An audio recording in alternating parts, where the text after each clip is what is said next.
Bonsoir à tous et à toutes.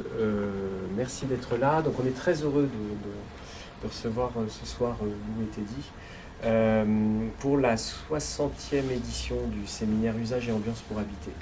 C'est la 60e, c'est-à-dire qu'on a commencé en 2012, et avec ce soir une séance qui est consacrée toujours à la thématique qui est pilotée et coordonnée par Laure Fernandez autour de la question de la scène, de la théâtralité et de la performance. On en est maintenant à la 5e séance, si je ne me trompe pas, de ce cycle. Et je ne peux que remercier Laure du travail accompli, de la finesse, de la justesse, de l'intelligence de ces séances. Intelligence avec laquelle tu fais se rencontrer des gens, tu nous fais rencontrer des gens autour de cette question de l'architecture éphémère, de l'éphémère, de la scène, du théâtre. On a beaucoup parlé, puis on va parler peut-être maintenant d'autres choses. Et puis toutes ces questions-là, alors qui sont traversantes dans les écoles d'architecture intérieure, je dis les écoles, il n'y en a pas tant que ça, et Camando se vante d'en être l'un des représentants ou l'une des représentantes, cette question de la scénographie ou des scénographies. Et j'allais dire que c'est un peu la période ou la saison, puisque la semaine dernière, ici même, jeudi 20 octobre dernier, on a reçu, écouté 5 étudiants diplômés du master spécialisé architecture et scénographie, que nous menons en partenariat avec l'École nationale supérieure d'architecture de Paris-Belleville, qui porte ce master spécialisé, autour des scénographies, c'est-à-dire des scénographies au pluriel, et avec effectivement cette idée d'aborder ces questions-là de la manière la plus large possible. Alors ce soir, on est très très heureux d'accueillir. Alors, je ne vais pas les présenter parce qu'ils vont se présenter eux-mêmes, mais quand même Lou, qui est un peu à la maison, voilà, Lou qui est diplômé de l'école Camando. Je voudrais quand même préciser que les étudiants, quand ils rentrent à l'école, ils rentrent avec leur culture, leurs envies, on va y aller, leur talent, et Lou, tu es un très bon exemple de ce parcours très singulier fait à Camando, et qui enrichit l'école, autant que toi tu as pu t'enrichir à l'école, mais je veux dire principalement tu enrichis l'école, et c'est le cas de nombreux étudiants dans cet établissement. Et puis Teddy Sanchez, qu'on est très heureux de recevoir, diplômé de l'ENSI, mais je pense que vous présenterez, ou Laure vous présentera tout à l'heure, et on s'est effectivement croisé cet été du côté de la Villa Noailles, où vous présentiez un projet dans le cadre de la Design Parade. Je vous laisse, ou je laisse la parole peut-être à Laure, pour parler plus de fond, mais en tout cas je vous remercie tous d'être là aussi nombreux. Merci. Pour quelques mots, mais ça c'est franchement c'est l'éternelle frustration mais aussi la difficulté de proposer des événements dans un contexte où il y a énormément d'événements proposés, et où donc voilà, c'est toujours le risque, mais ça veut dire que les gens qui sont là font que ça suffit à faire exister les temps de rencontre. Et donc voilà, Alexis rappelait un peu le cadre général du séminaire, dans lequel donc, il m'a demandé de piloter depuis maintenant un semestre, depuis janvier 2022, donc ce programme vraiment dédié aux scènes, performance, théâtralité. Et je proposais de poser déjà la question structurelle de qu'est-ce que c'est une scène. Et donc l'année dernière, entre janvier et juin, on a rencontré, on a ouvert le semestre comme on le fait cette fois-ci avec un praticien, puisque c'était le metteur en scène Raphaël Patou qui est venu nous parler de la question de l'espace du jeu, enfin de comment un espace est fait pour jouer. Et puis ensuite, nous avions reçu des chercheurs en études théâtrales pour les trois. Quentin Riwal, qui est spécialiste du 19e siècle et qui revenait sur les notions de scénographie, décoration, décor, aussi sur un point, on va dire, sémantique, épistémologique. Depuis ce moment aussi où le vocabulaire glisse et qu'on va passer du décor à la scénographie. Bénédicte Boisson, qui est spécialiste de scène contemporaine, nous avait parlé, elle, vraiment spécifiquement de la relation scène-salle et de comment le travail scénographique est aussi une réflexion sur la relation scène-salle. Et enfin, Sandrine Dubouille, qui a une formation d'architecte, elle est vraiment venue nous parler des lieux théâtraux et de comment déjà l'architecture induit un certain type d'écoute, un certain type d'attention, un fonctionnement scénographique.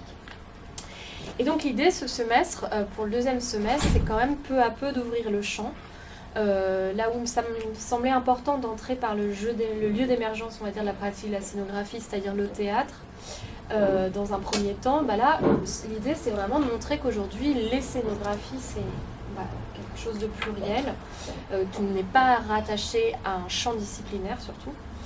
Et donc l'idée de cette ouverture de champ, c'est de commencer aujourd'hui avec ce format qu'on appelle table ronde, qui en fait est aussi quand même sur un système de communication que vous allez nous faire de présentation, mais avec l'idée vraiment d'un dialogue aussi avec vous dans la salle.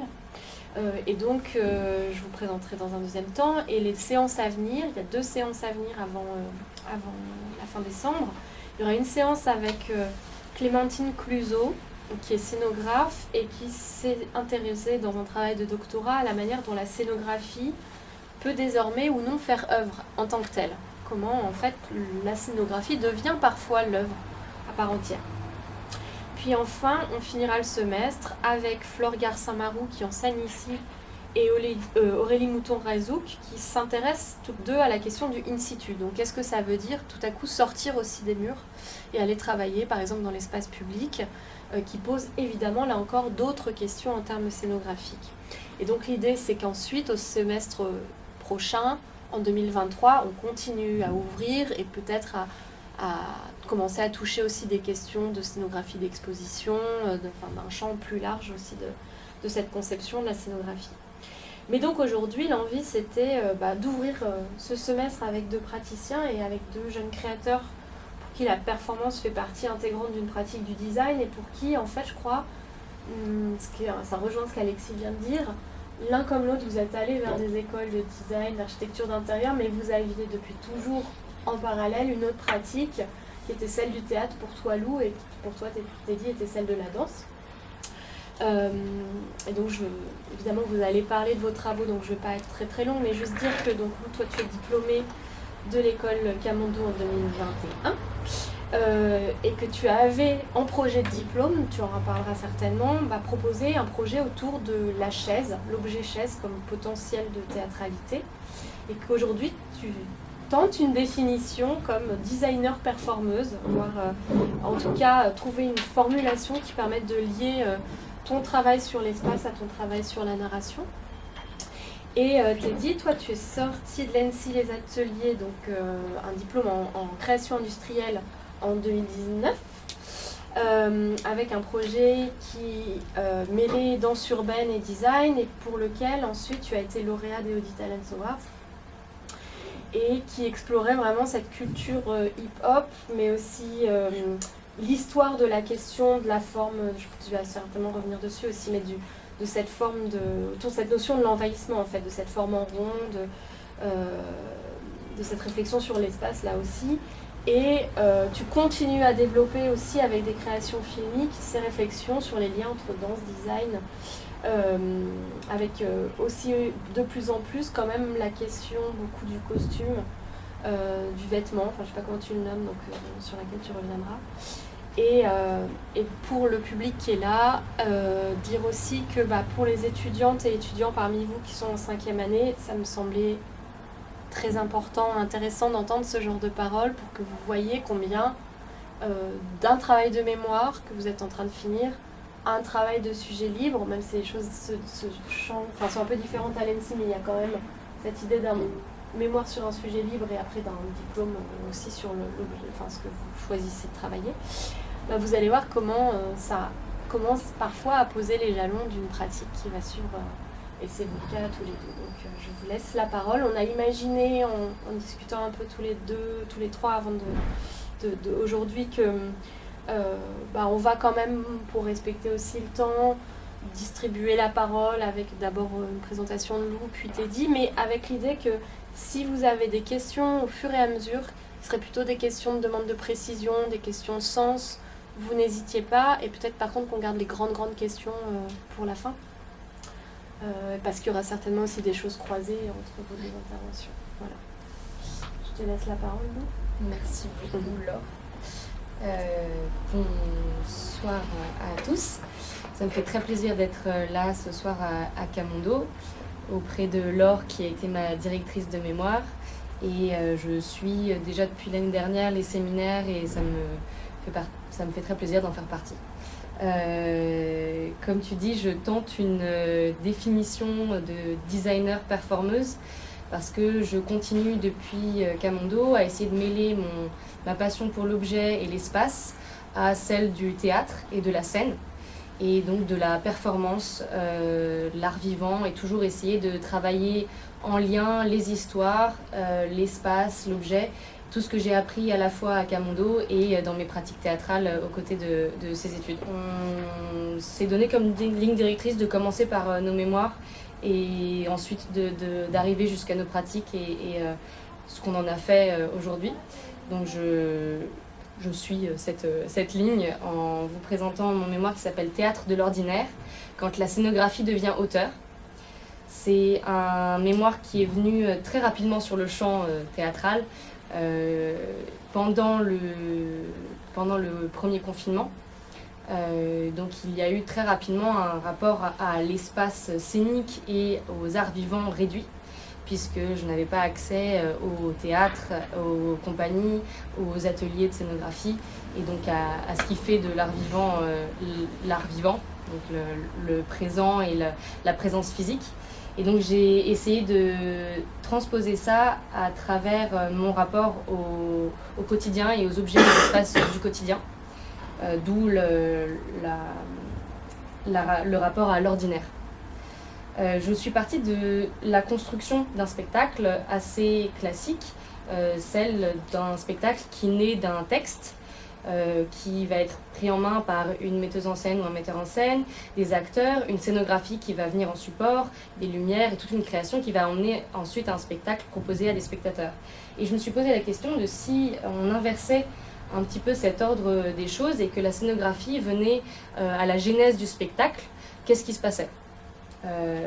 Toujours en partant de cette impossibilité d'aller vers les ateliers et vers les créations scénographiques à grande échelle, je suis donc partie des scénographies de l'ordinaire et donc des objets qui m'entouraient. Dans mon format de mémoire, j'ai eu 3 temps. Tout d'abord, un grand moment de recherche et de réflexion avec beaucoup de moments de maïeutique, de grandes cartes, parce qu'en fait, ce sujet-là est un sujet très actuel. Les scénographes, les metteurs en scène s'emparent de cette question de la scénographie qui vient au début d'un spectacle et non plus à la fin. Et donc les écrits étaient toujours un petit peu en marge et jamais avec les termes ou la sémantique que je cherchais. Donc j'ai dû beaucoup sortir les mots de moi pour ensuite chercher et fouiller dans tous les spectacles, mais aussi chez les performeurs loin de la scène, chez les sculpteurs, chez les graphistes, les performances contemporaines, beaucoup de domaines divers et variés, des podcasts.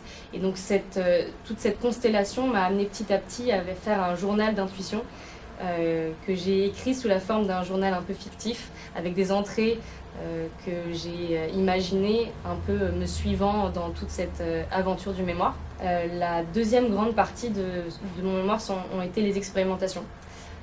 Pendant tout le confinement et pendant toute l'écriture du mémoire, j'ai en parallèle créé 3 expérimentations.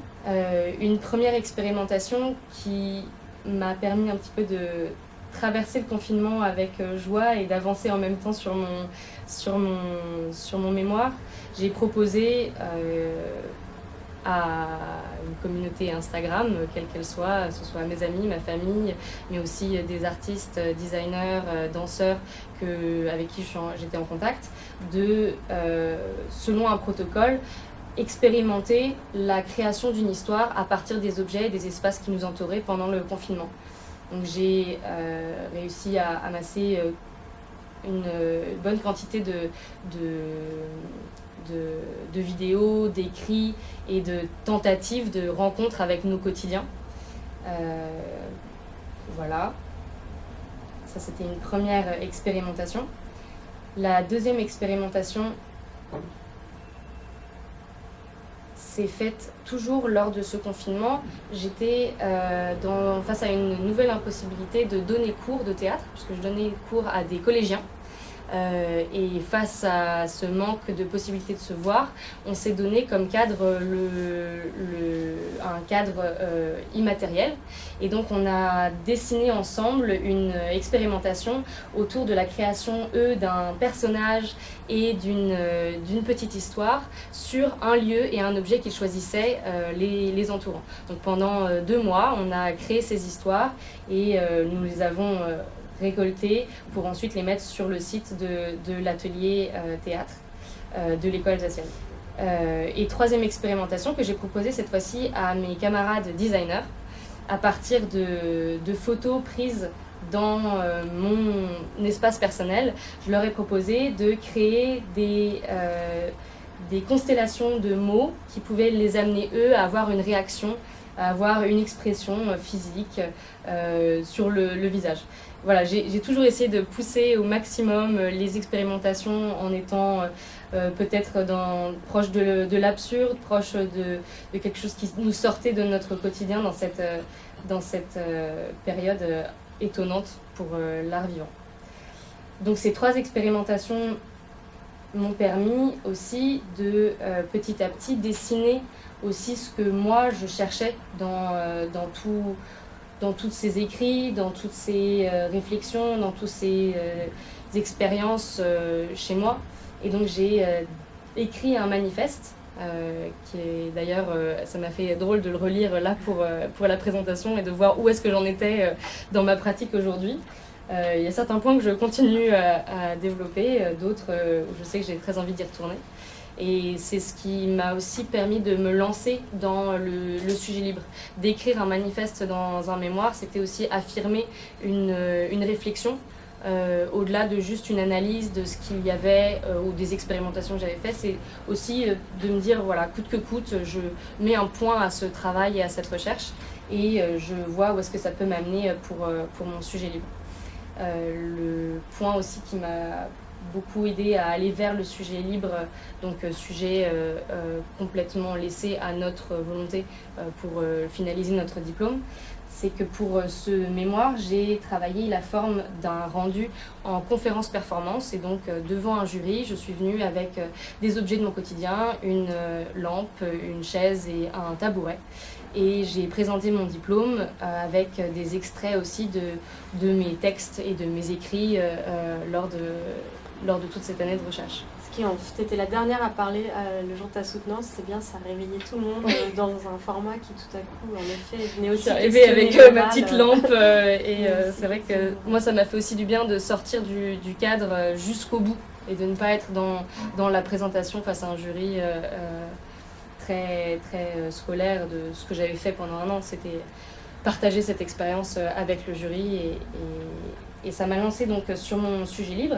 Comme vous avez pu le voir pendant tout ce mémoire, j'ai gardé un petit peu en tête l'objet de la chaise qui est une obsession personnelle de designer à Camondo comme à côté. J'ai toujours travaillé cette chaise et c'est une obsession au-delà de Camondo dans le théâtre que j'ai toujours aimé découvrir chez mes camarades aussi de scène.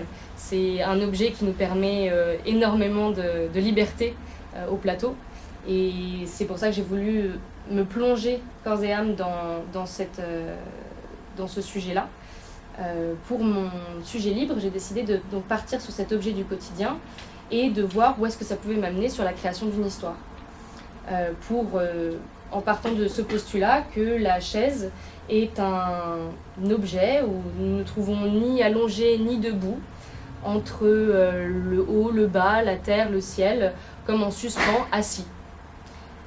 Assis à attendre que quelque chose se passe, qu'une histoire puisse peut-être advenir. Face à cet objet, j'ai fait une recherche aussi formelle, historique, des chaises à travers les siècles. J'ai fait une recherche de références historiques, mais aussi plus proches de l'art, voir quels étaient les artistes qui avaient travaillé cet objet, que ce soit en peinture, que ce soit dans le milieu du théâtre, donc proche de la scénographie, dans la danse, la photographie, la sculpture, la performance. Je suis aussi allée à la rencontre de personnalités qui pouvaient avoir rencontré des chaises dans leur pratique, une conteuse, une actrice et enfin des reportages photos dans des théâtres, donc de chaises non utilisées, en attente de spectateurs, des chaises dans des couloirs, des chaises en répétition, et quelques analyses scénographiques de spectacles utilisant la chaise comme support premier. Après toutes ces recherches, je ne tenais pas en place 2 secondes comme pour mon mémoire. J'ai décidé d'aller vers le plateau et d'aller directement dans la salle. Et pour ça, il me fallait une chaise, choisir une chaise que j'ai trouvée dans une loge au fin fond d'un théâtre. Une chaise qui est une chaise de collectivité, tout ce qu'il y a de plus ordinaire, créée dans les années 60. J'en ai trouvé une cachée derrière ce portant, mais en fouillant et en ouvrant une autre porte, j'en ai trouvé une centaine. J'en ai pris une et le théâtre m'a autorisé à l'embarquer dans toutes mes pérégrinations.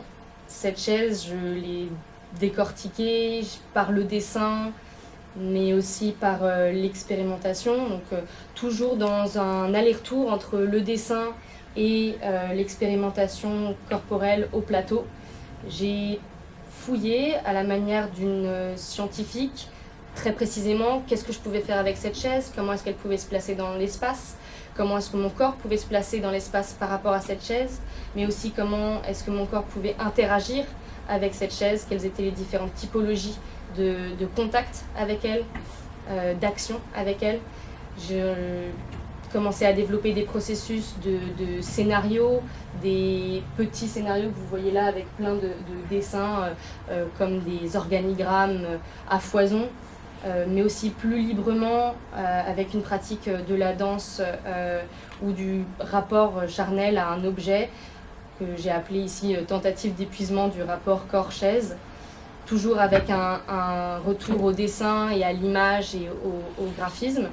Et enfin aussi tester les dispositifs différents. Qu'est-ce que je peux donner à voir au spectateur si je ne lui donne à voir que l'ombre de la chaise avec certains détails, ou bien le rapport corps-chaise mais sans plus aucune sensation de matière ou de volume, donc par le biais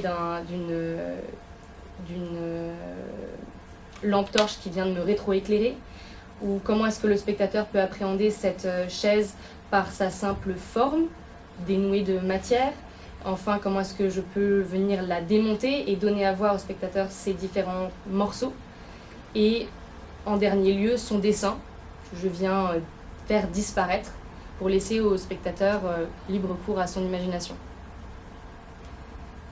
Donc cette première expérimentation au plateau m'a permis aussi de me rendre compte que j'avais besoin d'un outil, d'un dispositif qui me permettait de créer un laboratoire, un mini-théâtre pour jouer avec cette chaise et donner à voir cette expérimentation au spectateur. Donc un travail de la forme, et c'est là où on se rejoint peut-être aussi, c'est le cercle s'est retrouvé être un élément assez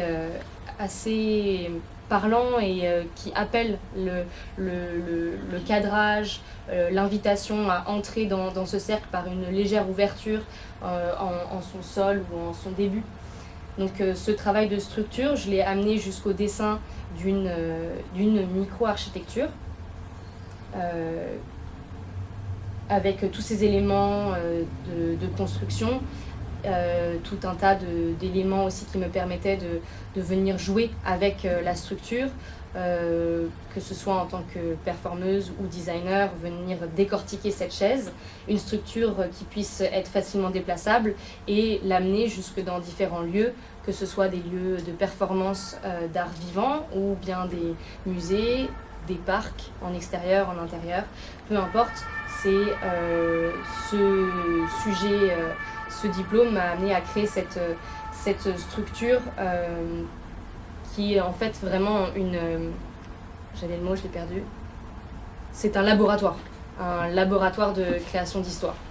Et aujourd'hui, je l'ai fait avec une chaise, mais demain, une fois que ce laboratoire sera construit, pourquoi pas le faire avec d'autres objets. Pour l'instant, je reste obsessionnée par la chaise, donc je continuerai à gratter cet objet-là.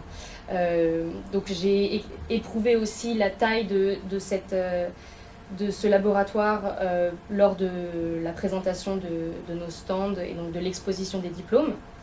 Mais aujourd'hui, je suis en train de prendre contact avec un forgeron qui vient lui-même du théâtre à la base et qui est allé vers la matière et vers l'objet. Donc il a un peu fait le parcours inverse que j'ai fait, de partir de l'objet vers la scène. Il est parti de la scène et il retourne à l'objet. Et précisément le travail de création d'objets scéniques, d'accessoires, mais aussi de scénographie par le biais du métal.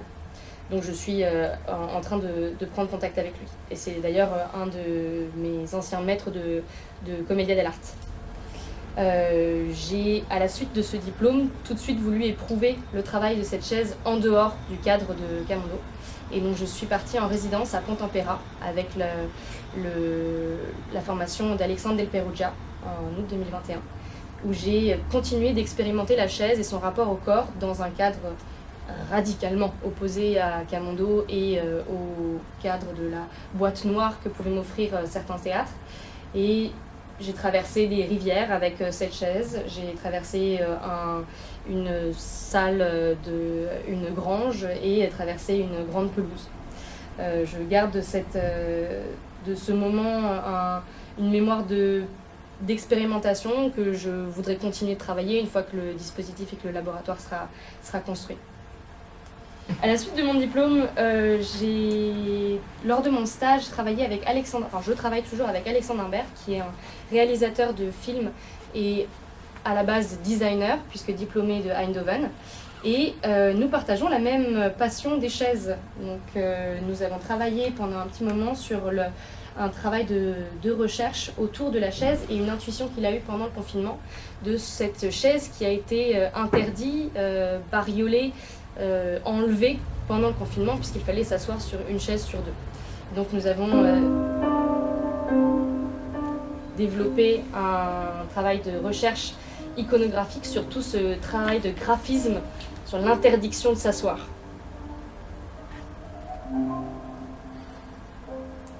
C'est un travail encore en cours de création. Il y a 3 autres épisodes qui n'ont pas encore été mis en ligne.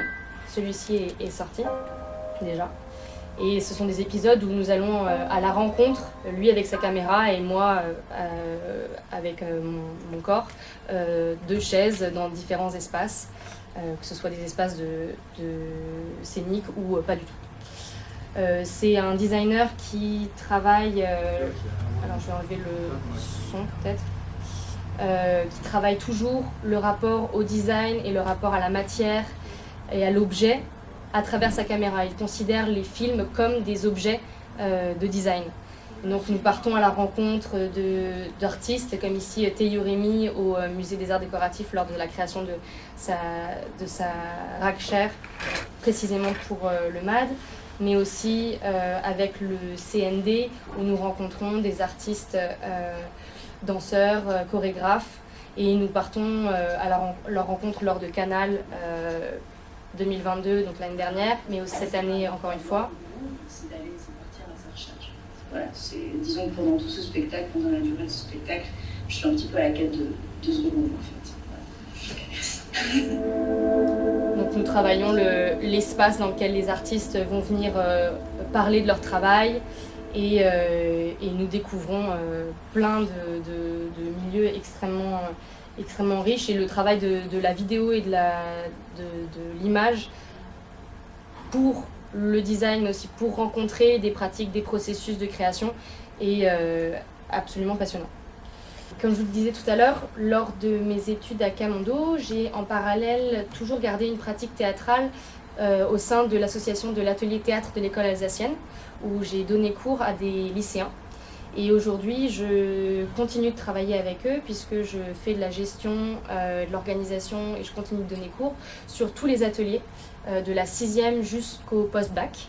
Donc c'est un atelier théâtre qui fait partie de l'école, mais qui est une activité annexe. Donc c'est un rapport complètement différent à un travail avec des professionnels, c'est un travail avec des amateurs qui ont une envie dévorante de découvrir ce qu'est le théâtre, le travail au plateau et la création d'histoires en troupe, puisque ce sont des troupes qui vont de 40 à 60 personnes. On est une équipe de 15 metteurs en scène et metteuses en scène à les encadrer, répartis bien sûr sur tous les ateliers, sur tous les différents ateliers. Et avec eux, on part de l'improvisation, mais on va jusqu'à la création des costumes et des décors. Et donc, dans ce cadre-là, je réussis à continuer de travailler sur la création de la scénographie à la genèse des spectacles.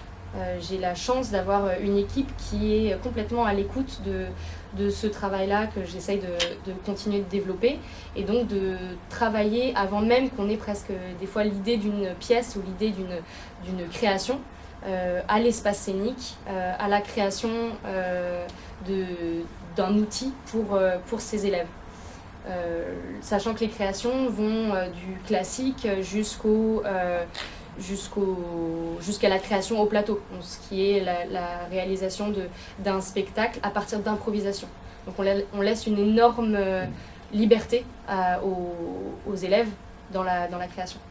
Donc par exemple en 2018 nous avions monté le Réviseur de Gogol et pour cette occasion, les élèves ont amené beaucoup de tapis différents, on a eu des prêts de tapis de plein d'endroits différents et avec cette scénographie basée sur juste un sol, ils venaient bouger des meubles, ramener des accessoires, donc leur corps était en action constante dans l'espace et ils venaient interagir avec la scénographie. Cette année, on a monté La Puce à l'oreille de Feydeau, théâtre de boulevard, mais dans lequel, là aussi, les élèves ont appris à créer un mur de 3 mètres par 4 mètres qui tourne sur lui-même pour créer un effet comique bien connu chez Feydeau. Mais ils ont découvert aussi ce que c'était que de créer les changements de décor à vue des spectateurs. Et ils m'ont accompagné sur la peinture, que ce soit de monter ces grands châssis qu'on est allé rechercher à la réserve des arts. Donc rien ici n'a été construit par nous, on est allé chercher que des matériaux de récupération et des châssis qui étaient déjà montés à la réserve des arts. Donc ça c'était cette année. Cette année aussi, juste avant le Feydeau, nous avions monté une création au plateau qui s'appelle Scie d'aventure. Et là, les metteurs en scène m'ont demandé de créer un espace qui permettait aux élèves, dès le début d'année, de créer leurs improvisations. Donc on est parti de cet espace qui est l'antichambre d'un studio de cinéma. Et à partir de là, les élèves ont, pareil, pu interagir avec tous ces éléments de décor, que ce soit de porter les châssis, de les amener sur scène pendant le spectacle. La manipulation fait énormément partie de mon travail d'intégration de la scénographie dans le spectacle. C'est un autre spectacle créé en 2018, une écriture de Johan Hubert qui est d'ailleurs juste là, dans lequel nous travaillons sur l'histoire d'un scientifique. Pareil, la scénographie a fait partie du jeu et des personnages, le travail de la lumière, toujours un rapport avec les objets du quotidien. J'avais amené une quinzaine de lampes, je crois, et une quinzaine de lampes qui étaient de chez moi, et on venait allumer, éteindre ces lampes et elles rythmaient l'histoire. Et tout dernièrement, le dernier spectacle sur lequel j'ai pu vraiment éprouver ce rapport la création avec des amateurs, mais en ayant une volonté et une exigence professionnelle, c'est donc Sink or Swing, une écriture de Olivia Dallet et Oriane Beck, une pièce musicale où elles ont eu l'ambition de rassembler 15 personnes ne faisant pas de théâtre à la base. Il y avait 6 danseurs, pas forcément professionnels, mais qui dansent à un certain niveau pour pouvoir être sur scène et très à l'aise, mais ayant tous des parcours complètement différents. Ingénieur, architecte d'intérieur, chanteuse. On a eu aussi 6 musiciens professionnels. Et Olivia et Oriane, toutes les deux faisant du théâtre. Et nous avons, avec Johan, mis en scène ce spectacle. Et il y a 4 ans, elles m'ont appelée en me demandant de créer la scénographie de leur spectacle, avant même presque la création de mon mémoire. J'avais déjà cette intuition d'avoir l'envie et le besoin de créer pour leur spectacle une scénographie qui fasse partie intégrante de leur histoire. Leur histoire se déroulant en 3 grands temps, on a créé une scénographie qui est rythmée par l'ajout petit à petit de panneaux sur ces mêmes panneaux qui sont des panneaux roulants qui permettent donc de se déplacer sur la scène très facilement, d'être manipulés par les danseurs, les musiciens et les acteurs. Une petite quantité de modules qui permettaient aussi de créer des assises, des tables et des bars. Et donc cette scénographie a joué il y a 2 semaines à la MP2A, à la Maison des pratiques artistiques amateurs. Et avec ces 15 personnes au plateau, j'ai pu voir s'animer ces 6 panneaux, danser avec les danseurs, jouer avec les musiciens et les 2 actrices lors de cette pièce musicale. Et c'était assez agréable de voir aussi que mon mémoire est venu d'une pratique, mais qu'il continue à la faire exister aujourd'hui, puisque cette scénographie, on l'a construite il y a 4 ans. Avec le Covid, ça a été mis un petit peu en attente. Et tout ça a pris naissance il y a 2 semaines. Et donc c'est dans cette continuité-là de travail avec amateurs, mais peut-être aussi avec les professionnels, avec des acteurs ou acteurs, actrices, performeurs, performeuses professionnels, du travail toujours en lien avec la scénographie actrice du spectacle. Et voilà pour moi. Merci.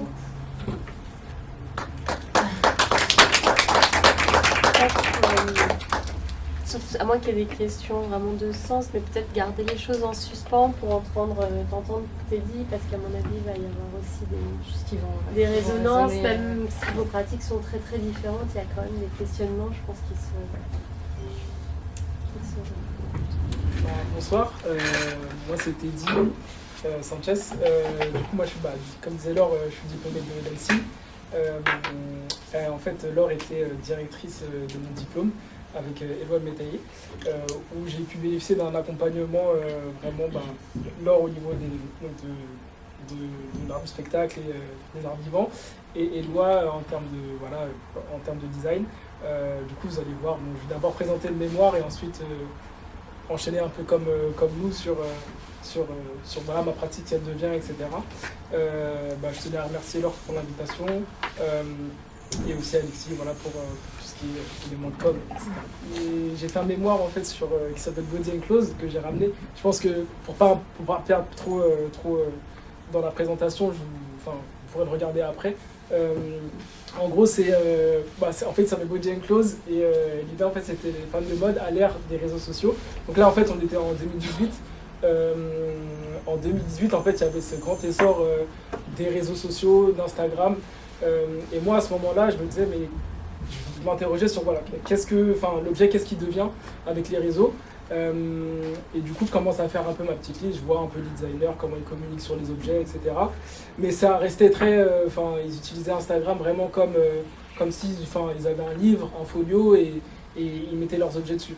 Et en fait après je suis tombé moi sur le vêtement, et là je voyais que par contre le vêtement, il y avait un vrai changement qui s'établissait à ce moment-là, parce qu'il y avait l'arrivée de tout ce qui était, comment on appelle ça, avatar virtuel, donc vraiment toute l'arrivée de la 3D, etc.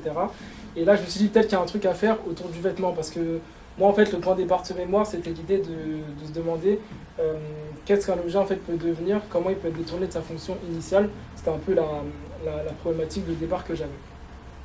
Donc là je vais passer un petit extrait parce que mon mémoire il a pris plusieurs formes, et là en gros c'est juste un petit extrait vidéo.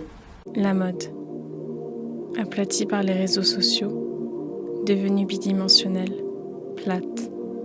Elle accorde beaucoup plus d'attention à la valeur photogénique d'une tenue. Est-il plus important de montrer le vêtement sur les réseaux sociaux qu'en vrai ? Peut-être. Dernièrement, une marque de vêtements digitaux offre à ses clients de s'habiller virtuellement, dans le but de se montrer uniquement sur les réseaux sociaux. A-t-on donc encore besoin de vraiment s'habiller pour être à la mode ? Donc voilà, donc ça c'est juste un court extrait. En fait, moi, mon mémoire, dès le départ, je me suis demandé, au-delà de... Enfin, il y avait le contenu qui était important, donc dans les recherches, je notais des extraits, en fait, parce qu'il y en avait beaucoup aussi... moi, c'était ma directrice de mémoire qui m'avait demandé de faire une grosse veille sur tout ce qui était fashion studies. À l'époque, il n'y avait pas trop ça en France, c'était plus en Angleterre qu'on avait les fashion studies.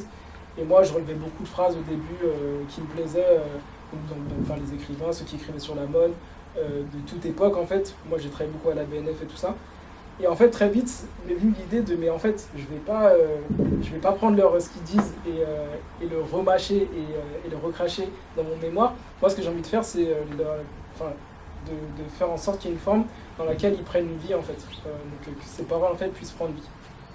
Donc en fait, moi j'ai monté en fait tout un canular pour mon mémoire.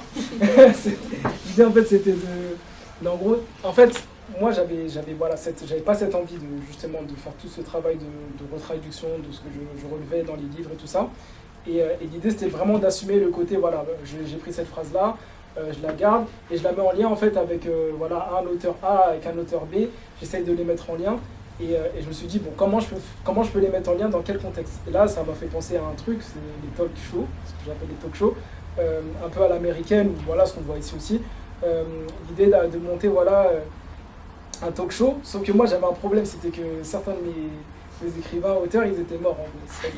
Donc très vite, moi j'avais pas ce truc où... Déjà, j'avais pas les moyens de dire, voilà, je vais tous les inviter et je vais faire le vrai truc. Donc très vite, je me suis dit, qu'est-ce que je peux faire ? Et du coup, j'ai un peu utilisé ce que j'avais dans mon mémoire. Donc là, c'était beaucoup tourné autour d'Insta. Je me suis dit, je vais inventer un faux live et me dire, voilà, du coup, le live, en fait, il va se passer sur Instagram, à telle heure sur mon Insta. Donc là, j'étais à mi-parcours dans mon mémoire. Donc là, j'ai communiqué dessus comme ça. Et après, ce que je me suis dit, c'est que je vais faire un récap de ce live-là. Et en fait, le récap de ce live-là, du coup, ce serait mon vrai mémoire. Et c'est comme ça qu'en gros, dedans, il y a vraiment... l'idée, c'est que j'ai découpé vraiment le livre en plusieurs, ce que j'appelle sessions. Et en fait, je retranscris ce qui se serait passé dans ce live Instagram. Donc voilà, comme vous voyez dans la mise en page, l'idée, c'était d'avoir vraiment un peu... En fait, ça reprend un peu les codes impossibles aussi du théâtre, de ce qu'on peut retrouver dans les livres. Quand tu ouvres un Molière ou quoi à l'école, tu retrouves un peu cette mise en page là, avec le nom et ensuite le texte qui est dit en fonction des personnages. Moi, je me suis intégré à l'émission en tant que modérateur, le mec qui pose un peu les questions. Et après, selon les chapitres, selon les sessions, j'avais d'abord en fait un chapitre où on parlait plus de la naissance du vêtement, de ce pourquoi il a été créé, jusqu'à vraiment ce qu'est aujourd'hui le vêtement avec les fans de mode et les réseaux sociaux, et avec une fin où le vêtement finalement est devenu un objet de communication. Donc c'était vraiment ça l'objet du mémoire et moi en fait ça aurait pu très bien être là c'était le vêtement à ce moment là parce que je trouvais que il y avait vraiment ce truc fort par rapport aux réseaux qui se passait à ce moment là, mais ça aurait très bien pu être un autre objet et je choisis le vêtement pour ça et puisque c'était très actuel à ce moment là. Donc là en fait c'est comme ça que moi pendant 6 mois je travaille sur ça et finalement voilà je me rends compte que j'ai une relation aussi assez forte aux vêtements. Donc je le garde un peu de côté. Entre temps, avant de commencer mon diplôme, moi je suis parti au Japon pendant 3 mois pour faire un stage parce que j'avais besoin aussi j'avais pas fait des séances à l'étranger pendant l'ENSI et du coup je reviens j'ai fait quoi? J'ai fait 3 mois de mai à juillet et après je suis revenu en septembre pour commencer mon diplôme. Alors mon diplôme en fait après réflexion en fait, moi, à la fin du mémoire, je savais pas trop ce que j'allais faire en diplôme. Je savais que je voulais un peu m'inspirer de ce que je faisais à côté, c'est-à-dire, en gros, j'ai comme ça dans hip-hop il y a 15 ans maintenant. Et je voulais un peu travailler sur ça, mais sans trop savoir comment. Et en fait, en gros, on est au Japon, il y a aussi une culture hip-hop qui est forte là-bas. je me suis demandé comment, moi qui connais bien en fait ce milieu-là des battles, je sais pas si vous savez ce que c'est un battle. Un battle en gros c'est un affrontement de danseurs, donc c'est un événement un peu les concours de rap qui se font plus trop, mais on a la même forme en fait en danse. Et en fait en allant dans les battles, je me suis dit mais il manque quelque chose en fait par rapport à comment en fait le hip-hop est né. Les battles en fait ont pris une autre dimension assez énorme aujourd'hui avec des gros événements, avec vraiment beaucoup de moyens qui sont déployés. Mais je me demandais en fait, moi-même ayant participé à des battles, je me demandais en fait le ressenti du danseur, comment il était, et si en fait cet agrandissement d'échelle il n'était pas trop important, et comment retrouver en fait une proximité qu'on retrouvait quand le hip-hop est né, donc avec ses soirées, ses cercles et tout ça. Et aussi il y avait ce truc où moi en tant que designer, je me suis toujours demandé est-ce qu'il y a une scénographie du hip-hop, parce qu'en général le hip-hop ça se fait un peu partout, donc dans les gymnases, à l'extérieur et tout ça. Et moi, en gros, j'ai commencé un peu le projet comme ça. Je me suis dit comment en fait avoir une identité propre par la scénographie pour ces battles-là, qui sont des événements qui se passent finalement tout le temps. Tous les week-ends, il y a 2-3 battles à Paris en tout cas. Donc par rapport à mes recherches, j'ai commencé à me dire voilà, par exemple, je me suis toujours aussi inspiré du sport, et je me suis dit chaque sport en fait a un peu une identité, donc je suis allé un peu puiser dans ça aussi au début. Donc par exemple un terrain de tennis, un terrain de foot, c'est reconnaissable en fait par des couleurs, des traçages, des marquages au sol. Donc au début j'ai un peu exploré cette piste là, et ensuite très vite je me suis demandé comment en fait, parce que le hip hop c'est quelque chose qui est beaucoup lié au corps aussi. J'ai commencé à m'intéresser à se dire voilà, comment en fait on peut envahir un lieu en fait, quelles sont les différentes manières d'envahir un lieu. Donc là je suis allé chercher autant dans l'art, dans l'installation, dans des choses voilà, comme le défilé, vraiment dans plein de champs différents, que ce soit par le corps, par la scénographie, par l'objet, comment finalement on vient investir un espace. Et de ça en fait est né, en même temps j'étudiais aussi comment le hip-hop est né, etc. Et dans les vidéos d'archives, etc., il y avait beaucoup ce truc du cercle en fait, moi que je connais aussi. Et en fait c'est un moment où mon projet s'est un peu retourné, je me suis dit mais en fait il n'y a pas besoin d'éléments physiques. Moi qui est designer industriel, j'ai cette affinité avec les objets et tout ça. Et j'ai fait un petit saut en arrière comme ça, je me suis dit mais en fait la force du hip-hop c'est de faire en fait lieu en fait avec les corps tout simplement, et la forme en fait qui nous permet de faire ça c'est le cercle. Et en fait par rapport à ça je suis allé chercher vraiment toutes les formes du cercle en fait qui existent dans tout ce qui est art vivant, du spectacle, dans les civilisations aussi, donc en Afrique par exemple, toutes les formes de théâtre en rond, parce que en fait, aujourd'hui, on assiste beaucoup à plus des théâtres à l'italienne, ce qu'on appelle les théâtres à l'italienne, donc avec un dispositif frontal. Et moi, en gros, je suis allé chercher, aller puiser en fait ce qui se passait dans tout ce qui était théâtre en rond, où finalement, voilà, c'est plus dans le domaine du cirque, tauromachie. Et en fait, la forme du théâtre en rond se perd un peu. Il y a les bouts du Nord qui sont un peu comme ça à Paris, mais c'est une forme en fait qui s'est perdue à un moment. Et j'ai commencé à un peu diguer là-dedans et me dire, j'ai envie de m'ambiancer avec cette forme du cercle et de me dire, ça représente une vraie force, sans trop, je savais pas trop vers où j'allais aller. Et il y a une citation en fait qui m'a un peu marqué dans la revue Mouvement, qui avait consacré tout un sujet sur les théâtres en rond à 360, qui disait dans un théâtre en rond, tu peux en fait tu te regardes, tu vois dans un miroir, parce qu'en gros quand tu applaudis ou quand tu as des réactions, tu vois la réaction de l'autre en face. Et c'est comme en fait ça se répond. Et finalement ça crée en fait une atmosphère qui est différente d'un dispositif frontal. Et en fait en voyant cette citation là, je me suis dit je vais essayer d'aller chercher dans le cercle en fait, de voir en fait ce que permet le cercle, plus d'un point de vue du spectateur, en fait de se dire en fait que le spectateur en fait il fait partie intégrante aussi du spectacle. Donc c'est un peu ça le point de départ de mon projet, on va dire.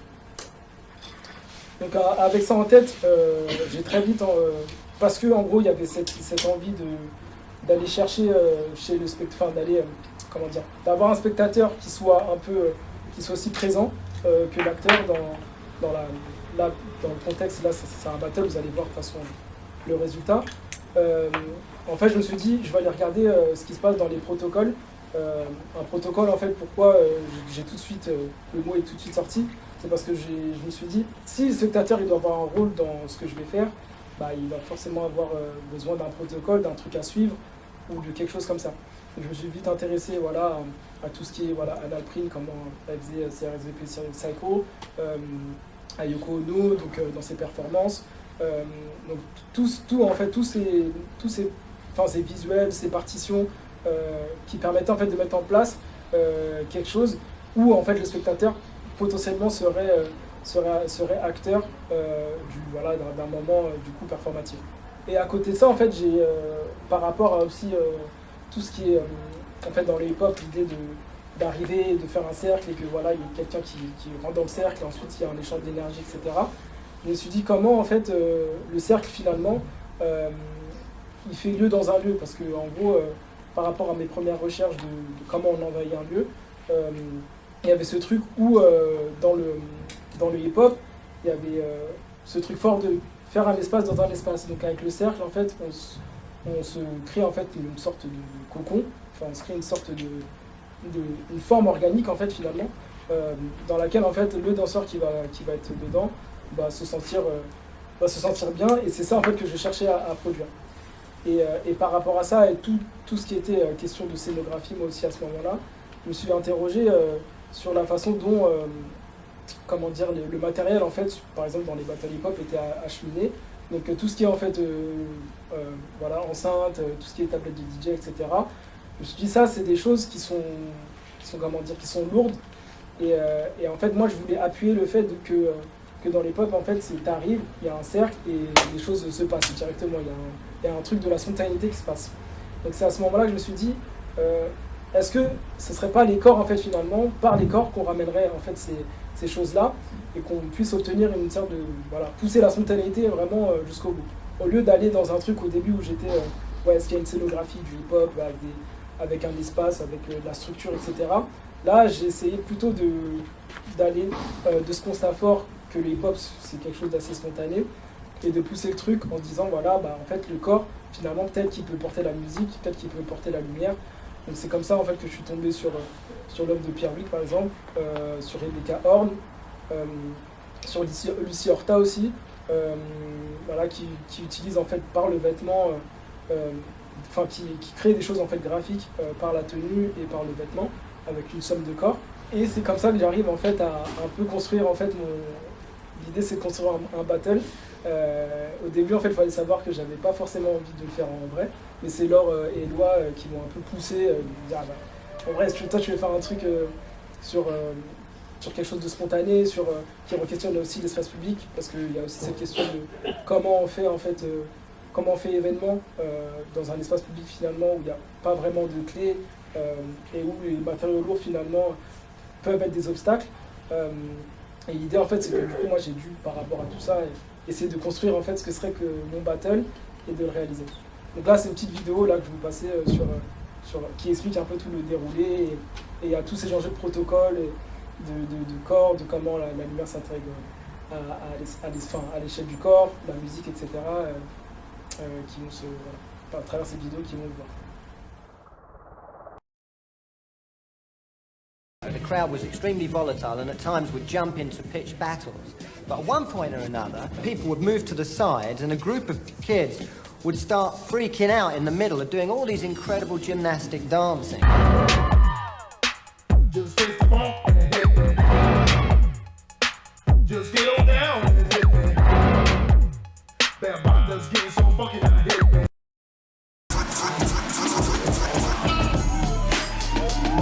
Plus le son.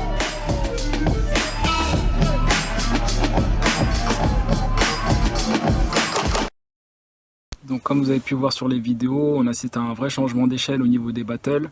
Donc on passe sous une forme beaucoup plus spectacularisée. Et la plupart des danseurs que je rencontre, moi, me disent voilà, on perd notre ressenti lorsqu'on est dans des grands espaces comme ça. Donc moi, ma question, c'est au-delà de ce changement d'échelle, c'est d'étudier s'il y a d'autres évolutions possibles de ce cercle, de voir quelle qualité il a, qu'est-ce qu'il peut nous offrir comme opportunité avec les moyens qu'on a aujourd'hui. En faisant des recherches sur comment on pouvait envahir un lieu afin de faire événement, j'ai pu constater que dans le hip-hop, on faisait lieu en formant un cercle, une ronde, et on faisait aussi scène. Donc voilà, en partant d'un corps scène et d'un corps lieu, j'ai envie en fait de construire tout un événement à partir des corps et que le corps devienne décor, accessoires, appareils, atmosphère et du coup événement quoi. Le Battle Envahisseur prend la forme d'un cercle divisé en 2 camps, de couleurs différentes et dans lequel le public a plusieurs rôles à jouer. Dans cet événement, il y aura un maître de cérémonie qui animera, le DJ qui va distribuer le son à travers plusieurs personnes qui seront disposées dans le cercle et qui porteront des haut-parleurs, et le jury qui jugera les danseurs. Pour ce qui est des rôles à distribuer, on aura les danseurs et les danseuses, on aura les ambianceurs et les ambianceuses qui seront chargés de créer une atmosphère électrique, on aura les sabliers qui devront montrer le temps aux MC et aux danseurs, on aura les sauceurs et les sauceuses qui diffuseront le son à travers leurs mini haut-parleurs. Et enfin, on aura les voyantes qui filmeront le battle en direct. En gros, c'était juste pour un peu vous montrer en fait, cette idée de protocole, etc. Moi, j'ai dû en fait mettre en place, nommer les choses, mettre en place voilà, des visuels aussi pour construire le battle.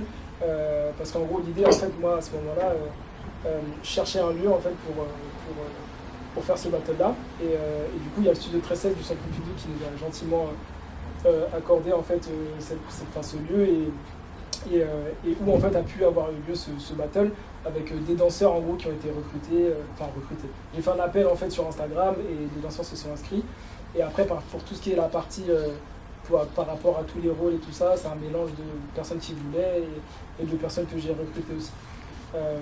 Donc là en fait comme je disais c'est vraiment par plus le vêtement et la tenue que ça s'est fait. Donc là par exemple on a du coup les sauceurs donc, avec cette sacoche avec laquelle on pouvait diffuser du son, donc ils étaient 8, donc on avait une spatialisation du son qui était permise par le cercle aussi parce que l'idée c'était à chaque fois de puiser dans le cercle pour produire ces formes là et ces scénarios aussi.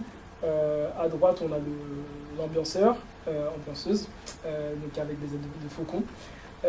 Ensuite on avait la DJ qui avait un masque, donc l'idée c'était la DJ en fait je ne l'ai pas mis là mais elle avait une sorte d'application avec laquelle elle pouvait contrôler le son et il n'y avait pas du tout de platine ou quoi, tout était embarqué. À droite on avait les danseurs, donc il y avait chacun en fait de couleurs correspondant à chaque camp comme on a vu dans la vidéo. Ensuite on avait le jury du coup en fonction du camp qui avait 2 manchettes différentes. Le MC, donc le maître de cérémonie qui avait ce que j'appelle un plot. Donc l'idée c'était aussi d'être dans un truc un peu low-tech où finalement il y avait du coup cette élévation de voix mais pas par le micro mais juste par la forme de l'objet. Et enfin on avait comment il s'appelle les sabliers pardon, qui avait une coiffe qui était rétro-réfléchissante, du coup qui annonçait la fin du temps aux danseurs, et enfin du coup les voyants qui éclairaient et qui filmaient le battle. Donc voilà, donc ça c'est une image du Centre Pompidou. Je vais vous montrer une autre vidéo parce que le Centre Pompidou c'était un peu compliqué à ce moment-là avec le diplôme et tout, mais de ce que ça rend. Donc voilà, donc vraiment ce diplôme-là, l'idée c'était je me suis rendu compte que, en fait j'avais un peu l'intuition au début par le mémoire que ça allait se passer par le vêtement, mais c'est vraiment en faisant ces recherches-là d'aller-retour. Au début j'étais dans une échelle vraiment plutôt grande parce que l'idée c'était peut-être de faire de la scénographie avec des éléments vraiment d'échelle moyenne on va dire. Et en fait ça s'est retrouvé, tout s'est en fait compacté, tout s'est comment dire fusionné dans le corps. Et c'est quelque chose que du coup moi je continue à développer aujourd'hui. Donc avec du coup le diplôme, comme disait Laure, j'ai eu l'opportunité de gagner un prix qui s'appelle D-Talent, qui permet qui t'accompagne en fait sur un an à développer ton projet. Moi, il faut savoir qu'au Talent, ce que j'avais proposé au début, c'était de faire une seconde édition du battle que j'avais fait au Centre Pompidou. Mais après, il s'avère qu'on s'est dit, il y a déjà quand même les accessoires, il y a déjà quelque chose qui est présent, parce que j'ai travaillé avec vraiment différents corps de métier, avec une expertise. Et du coup, j'avais pas vraiment besoin d'argent pour refaire un battle, on va dire. Et du coup, c'est posé la question du film, de comment en fait laisser la trace, parce que quand tu fais un événement, bon, il peut être filmé, etc. Mais là, par exemple, vous voyez, le Centre Pompidou, j'ai pas vraiment beaucoup d'images, c'était un peu compliqué. L'idée, c'était de comment en fait on pouvait laisser une trace de mon propos et autour du cercle et tout ça. C'était aussi un moment, les Talent, où je me suis posé la question par rapport à ce que j'avais fait, du vêtement et de comment en fait le battle aussi se fait avec ça. C'est vrai que c'était un moment où je testais des choses et finalement je suis venu à la conclusion que voilà, il y a cette réinterprétation que j'ai eue avec les accessoires et tout ça.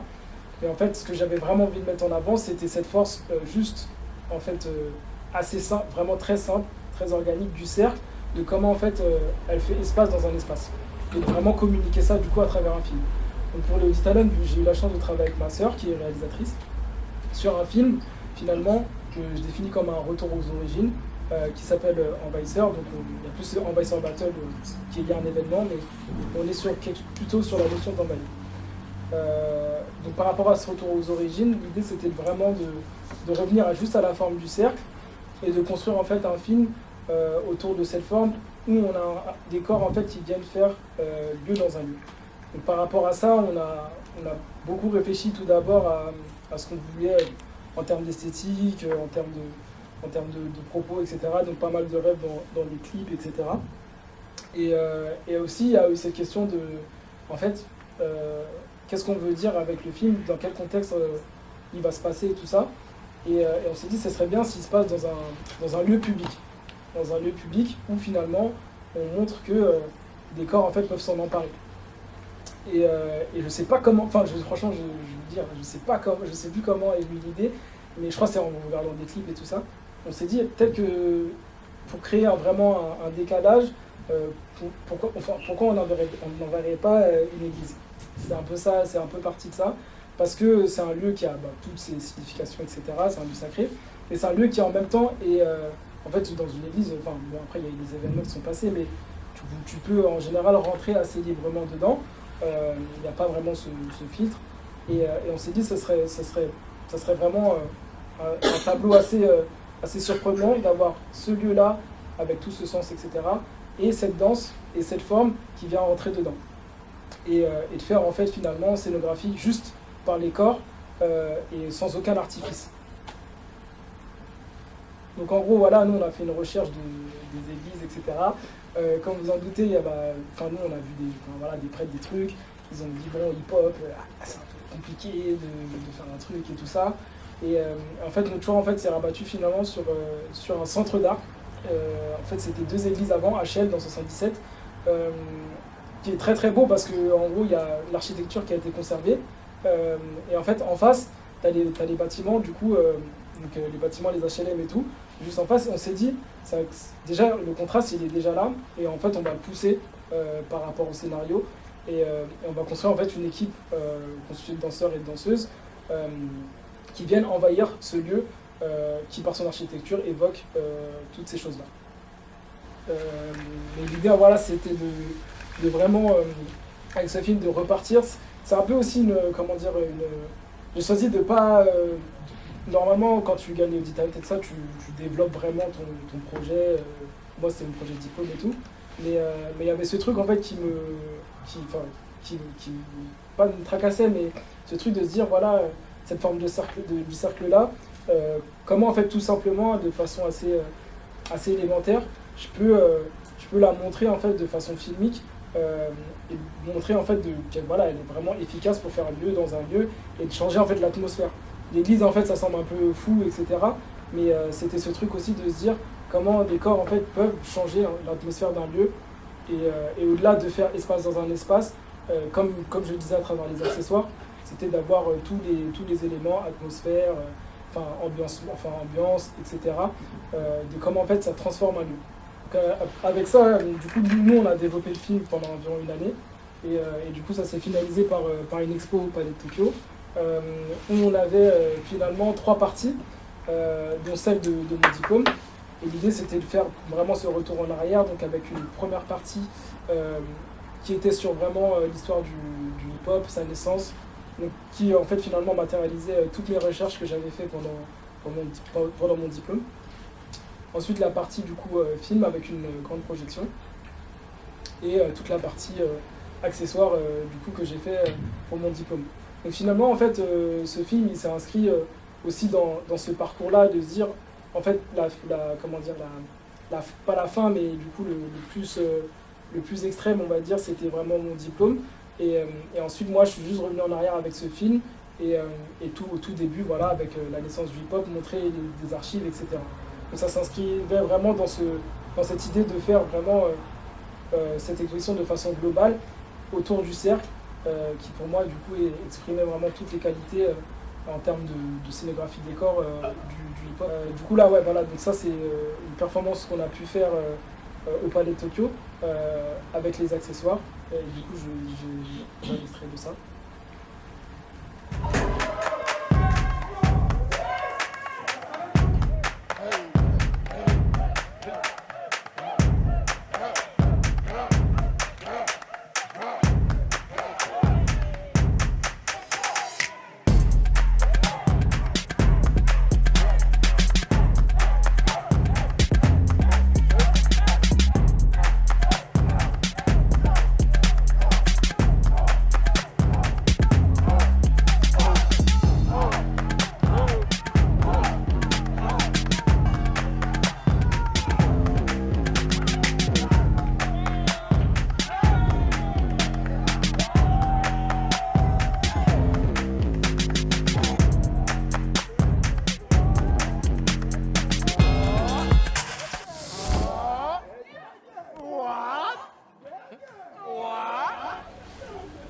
Du coup, en fait, comment ça s'est passé enfin, pour vous dire un peu, parce que là c'est une vidéo, voilà, il y a du son dessus, etc. Mais l'idée, en fait, c'est que c'était la journée presse. Et en fait, tous les danseurs que vous voyez, ils sont arrivés un peu d'un coup sur le lieu de l'expo. Et en fait, donc voilà, chacun avait la musique, etc. Et tout le monde a formé un cercle, et c'est parti, quoi. Donc, c'est vraiment cette idée voilà, de spontanéité, et à la fois, comme vous voyez dans la vidéo, d'aller, de repartir de façon naturelle comme ça. Du coup, là, c'est un peu le dernier volet de ma présentation. Avec le projet, en gros, en l'épuisant, en le continuant, j'ai eu l'opportunité de gagner la résidence Villa Konoyama, donc au Japon. Pas par hasard, parce que, en fait, comme vous avez pu l'entendre, j'étais parti au Japon 3 mois entre mon mémoire et mon diplôme. Et en fait, c'est un moment où moi, j'ai pris beaucoup de photos des uniformes de chantier qui m'ont assez marqué. Et ça, en fait, ça a été une grande inspiration pour le diplôme, pour les accessoires et tout ça, dans les graphismes, dans tout ce qui était lumière, etc. Mais c'est un truc que j'avais pas forcément poussé pour le diplôme, j'avais pas forcément aussi peut-être le temps aussi. Et en fait, je voulais revenir un peu sur, finalement, les Audi, j'ai fait ce film-là.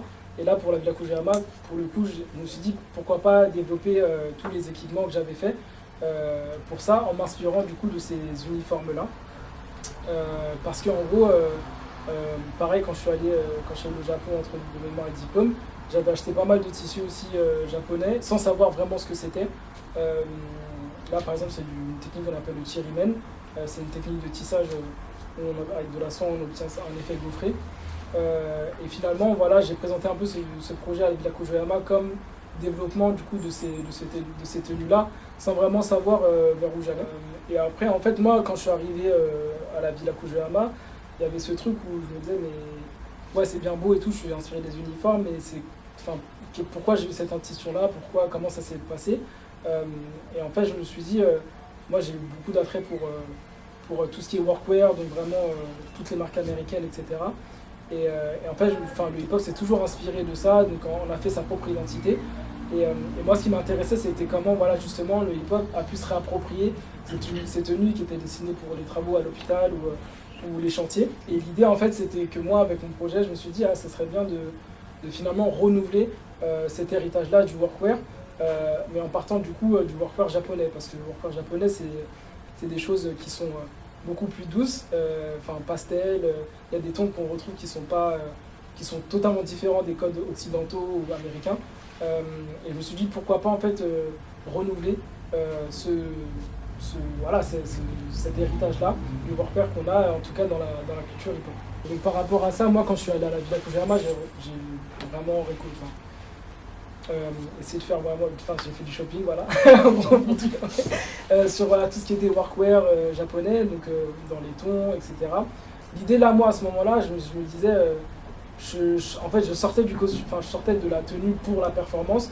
Là c'était vraiment l'idée de plus être dans la collection, de vraiment sortir quelque chose de plus général, et aussi de se dire voilà, le hip-hop, on se réapproprie plein de choses, des tenues, de plein d'univers différents, et finalement qu'est-ce que serait que des tenues de danse finalement hip-hop, à quoi ça ressemblerait, et par l'héritage du workwear, jusqu'où on peut aller dans tout ça, quoi.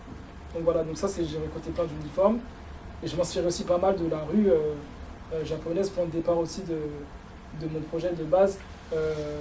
La rue elle est très présente, et moi je m'amuse toujours à prendre des photos de tout et n'importe quoi. Et en même temps, par rapport à ce projet, il y avait aussi cette envie dans les matières de lier à un artisanat textile de pointe qu'on retrouve au Japon, avec de la teinture, avec du tissage. Donc j'ai fait pas mal de visites pendant cette résidence. Et en même temps, j'ai fait pas mal de battles aussi, notamment à Osaka, parce que en gros, la Villa Kujama c'est à Kyoto. Et à Osaka, dans la ville, à 1 heure de train à peu près, il y a des battles un peu comme en France tous les week-ends. Du coup, j'ai pas mal dansé aussi là-bas. Donc ça, vraiment, c'était mes 3 mois, c'était comme ça. Et en fait, à la fin, je me suis amusé à un peu ce que j'appelle faire des collages. Du coup, c'est vraiment partir du workwear japonais, essayer de l'hybrider à du savoir-faire textile, et de se demander vraiment, mais qu'est-ce qu'un danseur hip-hop dans la façon dont il se mouvoit, en fait, quelles seraient les tenues en fait idéales pour ça, et en partant sur des codes colorés aussi assez différents de ce qu'on peut retrouver aujourd'hui. Donc j'ai commencé à avoir un répertoire de tenues par rapport à ça, donc chemise, veston, etc. Et en gros, moi c'est un peu la démarche que je suis en train de mener en ce moment, sur comment en gros se réapproprier ce workwear, donc par les matières, par les coupes, en faisant des assemblages de différentes pièces. Et en gros, ce que j'ai pas dit, c'est que parce qu'en fait je vais faire la résidence en 2 fois, donc je l'ai fait 3 mois d'avril à juin, et je refais 3 mois du coup l'année prochaine, de mars à juin prochain. Donc ça vraiment c'est l'étape à laquelle je suis aujourd'hui pour ce projet. Et en fait là derrière moi j'ai eu l'opportunité c'est un peu une étape intermédiaire, où j'ai eu la chance de construire une performance autour de ça. Alors il faut savoir que moi en gros j'ai pas l'idée du projet, c'est comme je vous ai dit, c'était de faire une collection, et j'avais pas du tout, moi la performance je l'avais un peu mis de côté, j'étais pas trop c'était pas vraiment le but, mais en fait ça m'a rattrapé parce que on m'a demandé de faire une performance. En fait la Villa Kujama, moi j'ai fait un battle pour m'amuser là-bas, il n'y avait rien j'ai réemployé les tenues que j'avais fait pour le diplôme, et en fait en voyant ça, l'Institut français m'a dit mais en fait ça serait bien que tu fasses une performance qui emploie ces tenues. Alors moi, à ce moment-là, j'étais comme ça, je me disais, mais comment je peux... Ça va être quoi le propos? Parce que je voulais pas forcer la chose, etc. Et en fait, du coup, moi, ils m'ont demandé ça en mai-juin, à la fin de ma résidence. Et c'était pour le festival de la Nuit Blanche qui a eu lieu il y a 2 semaines. Donc j'étais là-bas il y a 2 semaines. Et en fait, moi, l'idée de performance, elle est venue, j'ai vraiment laissé... Je ne suis pas forcé, j'ai laissé 2-3 mois. Vraiment en septembre, je me suis dit, bon, je vais essayer de penser à un truc qui pour moi fait sens, et en fait tout simplement je me suis dit moi mon projet c'est de dire qu'il y a vraiment un lien entre workwear et culture hip hop, et j'essaie de renouveler ça en l'emmenant dans un autre continent, et du coup tout simplement je me suis dit pourquoi pas essayer de montrer ça, en fait tout simplement de montrer cette démarche là avec une performance.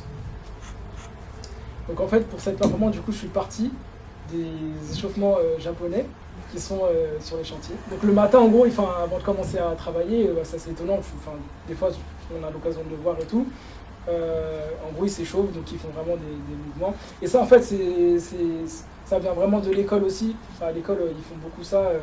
Nous, on ne fait pas trop en France, mais à l'école, ils ont toujours ces séances avant de faire du sport, même avant de faire toutes sortes d'activités, ils s'échauffent en groupe. Et moi, en fait, avec la performance, je me demandais, ma question, c'était de comment, en fait, et là, on revient du coup aux mémoires, finalement, comment, en fait, une tenue voilà, de chantier, comment elle peut être perçue différemment si elle rentre dans le champ de la danse, finalement. Et moi, en fait, comme je fais ce lien, moi, je fais naturellement ce lien entre workwear japonais, danse, etc. Mais voilà, ça ne tient qu'à moi et c'est pas forcément tout le monde qui va faire le lien.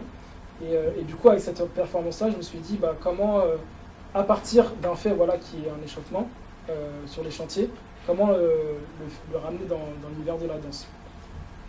Donc, que ce soit par les tenues et du coup par ces gestes-là, j'ai essayé d'établir une progression du coup vers... en partant de ces gestes-là, vers un truc où on aurait de la danse à la fin. Donc en gros, j'ai fait une performance qui s'appelle Ambassadeur Collage et qui dure 15 minutes. Et on a eu l'opportunité de la faire du coup sur vraiment dans un espace un peu balisé devant la gare de Kyoto. Donc voilà, donc comme vous voyez, en gros, après les 15 minutes, il faut que je les monte, etc. Mais l'idée c'était vraiment de partir de ces mouvements-là et qu'ensuite là, il y a vraiment, les travailleurs, il y a vraiment ce moment où ils se tapent, etc. Et l'idée, c'était d'avoir une transition dans comment, en fait, je transite de ce mouvement-là vers la danse. Et après, il y a eu, il y avait des solos, des trucs vraiment de la danse pure. Donc voilà, donc ça, c'est un peu aujourd'hui, moi, où j'en suis. Dire que voilà, je suis dans mon truc où je dois faire cette collection-là. Mais en même temps, il y a aussi cette envie de quel est ce contexte, un contexte assez finalement, performatif, avec ce genre de performance-là que je vais essayer de développer. Là, c'est un 15 minutes et l'idée, c'est de faire quelque chose de beaucoup plus long. Parce que, en fait, quand tu commences des mouvements d'échauffement et en 15 minutes à aller dans la danse, c'est un peu court. Donc l'idée, c'est de vraiment être plus dans la longueur et que ça s'installe de façon plus progressive, finalement. Donc voilà. Merci. Merci.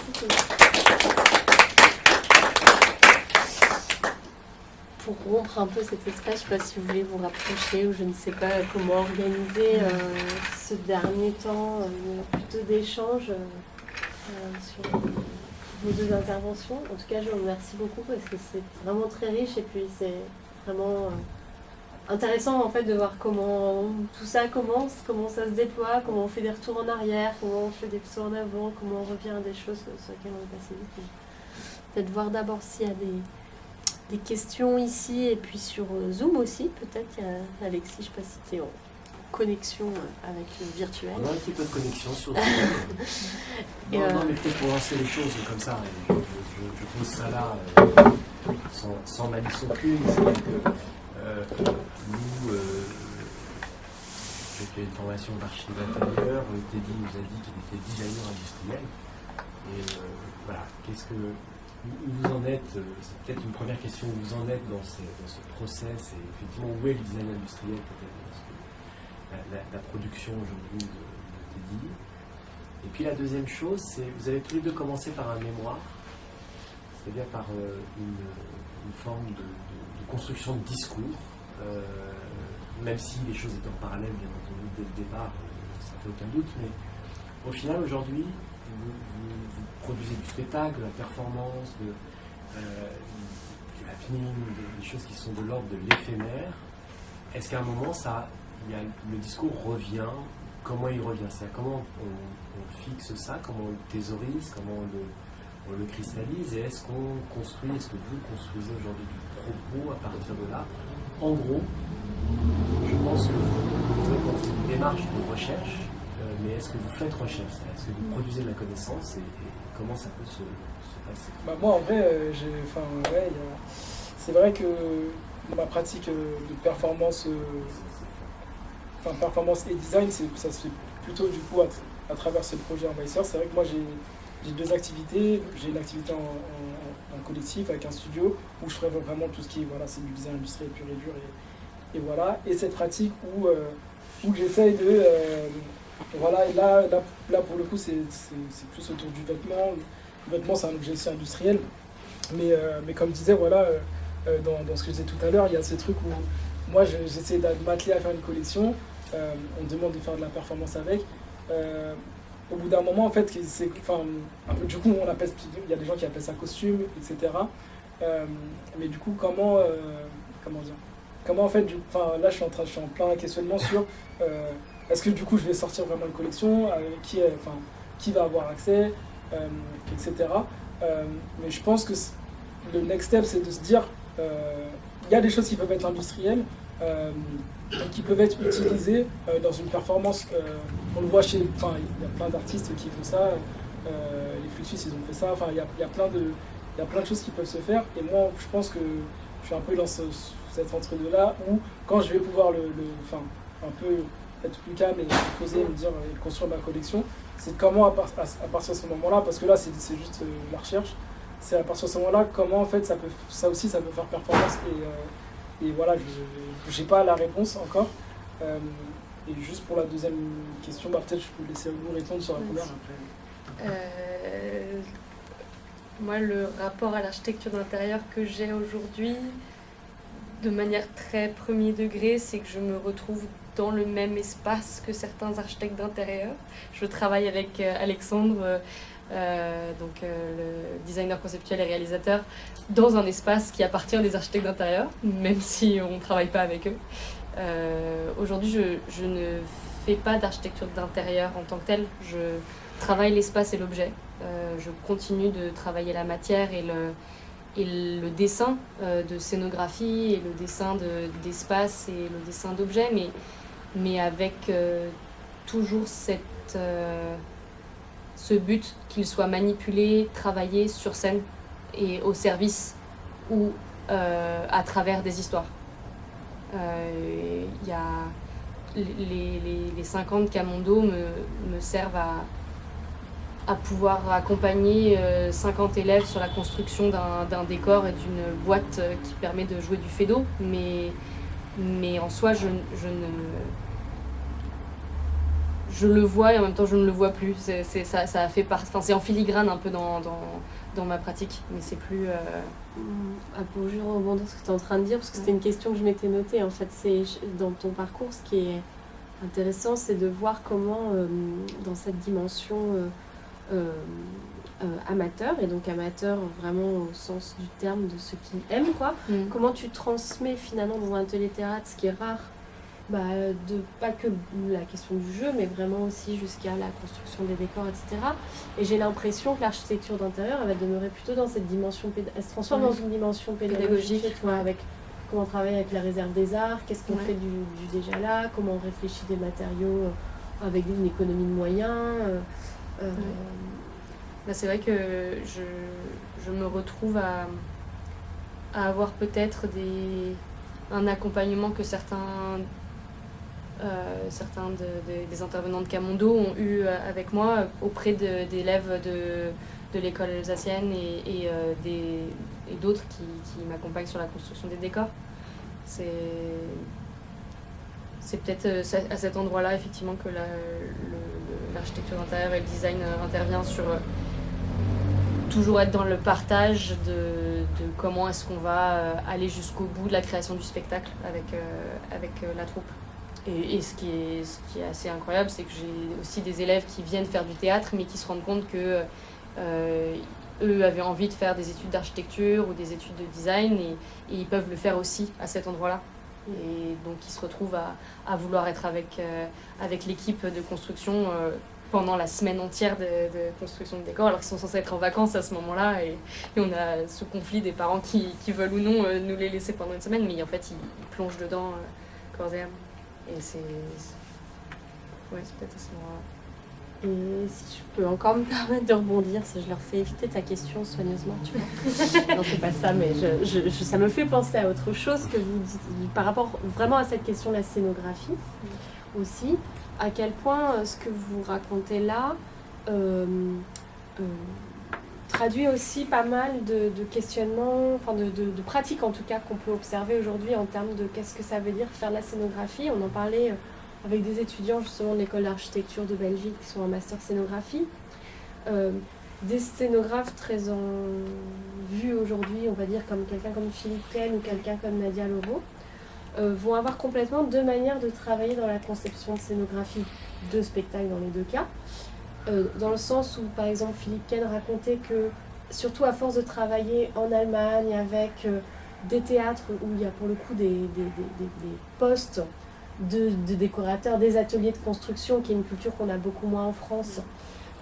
Comme il disait, en fait, il se retrouve à devoir faire travailler les gens, enfin des employés d'un théâtre permanent, voilà. Et donc c'est une autre économie de moyens qui fait que tout à coup, lui, sa pratique, qui de toute façon n'est pas du tout dans un rejet aussi de l'idée de décor, d'utiliser la machinerie de théâtre, enfin aussi l'amour de cette machine à fabriquer. Là où Nadia Loro, elle, raconte que justement, elle ne va jamais vers des ateliers de construction et elle va plutôt vers les créateurs industriels, les designers, les gens qui travaillent la matière dans un rapport de spécialité, une spécialisation sur un matériau, pour en fait lui permettre de trouver les réponses plus précises par rapport à ce qu'elle est en train de faire, mais sans penser dans déjà un univers qui serait vraiment celui déjà de la machinerie théâtrale en fait, et de voir comment on peut nourrir par la création industrielle aussi des savoir-faire en fait, et comment tout ça circule. Et ce qui m'amène d'ailleurs à cette question de la circulation des codes, Teddy, dans ce que tu viens de montrer, qui est vraiment... je ne savais pas toute cette dernière partie que tu étais en train de développer. Et j'ai noté, avant que tu commences à parler de cette performance, de me dire, est-ce que tu avais cette envie de t'inspirer aussi des gestes des travailleurs, de voir comment ça incorpore aussi le vocabulaire, cette fois-ci chorégraphique vraiment. Bon, du coup, tu y as un petit peu répondu, mais c'est l'autre point de connexion que je voyais entre vos travaux, c'est à quel point, en fait, je ne sais pas si c'est l'infraordinaire ou le quotidien, va en tout cas insuffler aussi des processus de création par l'observation, par prélever comme ça dans le réel. Vous arrivez à faire passer les codes d'un domaine à un autre. Ouais, c'est vrai que y a ce truc où l'ordinaire, finalement, il est, comment dire, au quotidien, on ne le voit pas, par nos trains de vie, etc. Il y a ce truc où n'importe quelle personne, elle voit des travailleurs faire des échauffements, voilà, elle passe et sans plus. Mais je pense que, moi, je travaille beaucoup à me dire que les choses sont très connectées. Et quand tu les connectes, il y a des choses qui se passent finalement. Donc rapprocher ça de la danse, en fait, ça crée forcément des questions, des réactions. Et finalement, moi, quand du coup, cette collection-là, qui n'avait pas de forcément, vouée à être mise sous la forme d'une performance, en connectant en fait des choses, du coup, elle existe finalement. Et là, c'était purement du geste, par le geste. Et finalement, les tenues, elles étaient là pour appuyer ça. Mais quand tu vois le truc, c'est plus par le geste que ça s'est produit. Et voilà, je sais pas si... Il y a un moment, tu parlais de corps-espace, de corps-lieu. Et moi, je sais que j'avais trouvé un terme, j'avais essayé de composer un terme qui s'appelait corps-vecteur, pour essayer de trouver comment est-ce que tout ce qui est invisible, je crois que tu le dis aussi dans ton film, dans Les Envahisseurs, tout ce qui est invisible, tout ce qui est dans nos objets du quotidien, ordinaire, comment est-ce qu'on va, par le biais du design, par le biais du corps, par le biais de nos pratiques, les mettre en valeur, les utiliser, les tordre en histoire, en fait. Tu parles de film, mais c'est sur le... Oui, sur le du vecteur, du corps vecteur, et en réaction avec la manière dont les choses s'impliquent pour...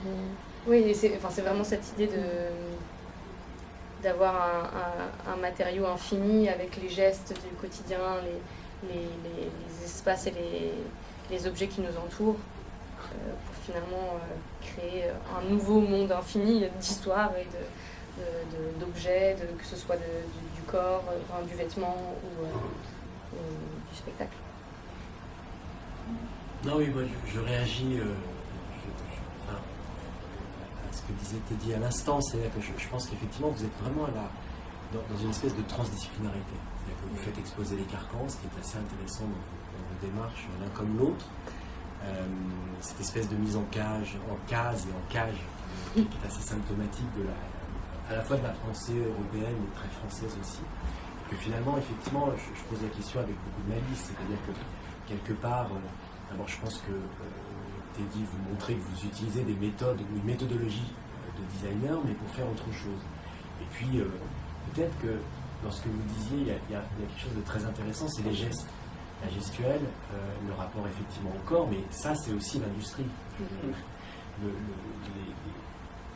scénographies, les chorégraphies de gymnastique, c'est l'ère industrielle aussi, c'est-à-dire la préparation des corps à la souffrance, à la répétition. C'est les temps modernes de Chaplin. Et vous l'utilisez pour le transcender, le transformer. Ce qui est assez intéressant. De la même façon, je pense que Lou, je viens ici à Camondo, de tradition, c'est une école qui est issue d'un ADN qui est celui des décorateurs ensembliers. On dessine des chaises. Et au lieu de dessiner des chaises, tu fais danser des chaises. Voilà, et d'un coup, on est dans des transferts et qui nous renvoient effectivement cette nécessaire transdisciplinarité ou transcendance tout simplement. Mais, je vois que le langage des oiseaux est en train de me rattraper, sans danse ou avec danse, mais qui nous renvoie effectivement à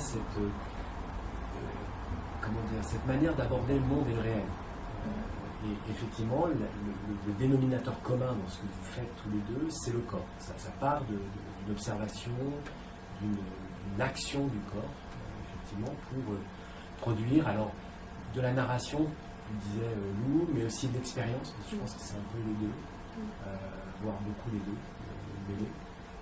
Et que ça nous renvoie, depuis le début de ce séminaire, de ce cycle, quand on a parlé du rapport scène-salle, on a parlé effectivement de vision perspectiviste, de questions de frontalité ou pas, de questions de perception, de questions de participation. À un moment donné, on a parlé avec Quentin entre autres de la question du décor et décor décoratif. On est nous, dans une maison qui appartient au musée des arts décoratifs.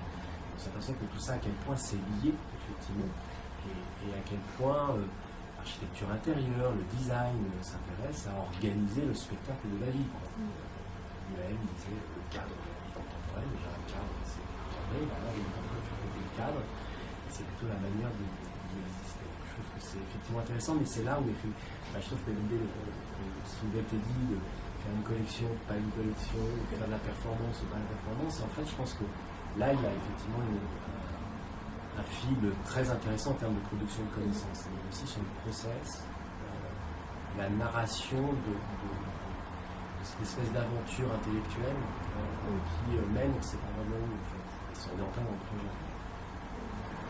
Une question qui reprend un petit peu un élément qu'on a évoqué par rapport au fait de transcender le rapport au quotidien avec quelque chose qui est très, très banal pour nous et qui nous a fait exploser en voyant vos deux transitions.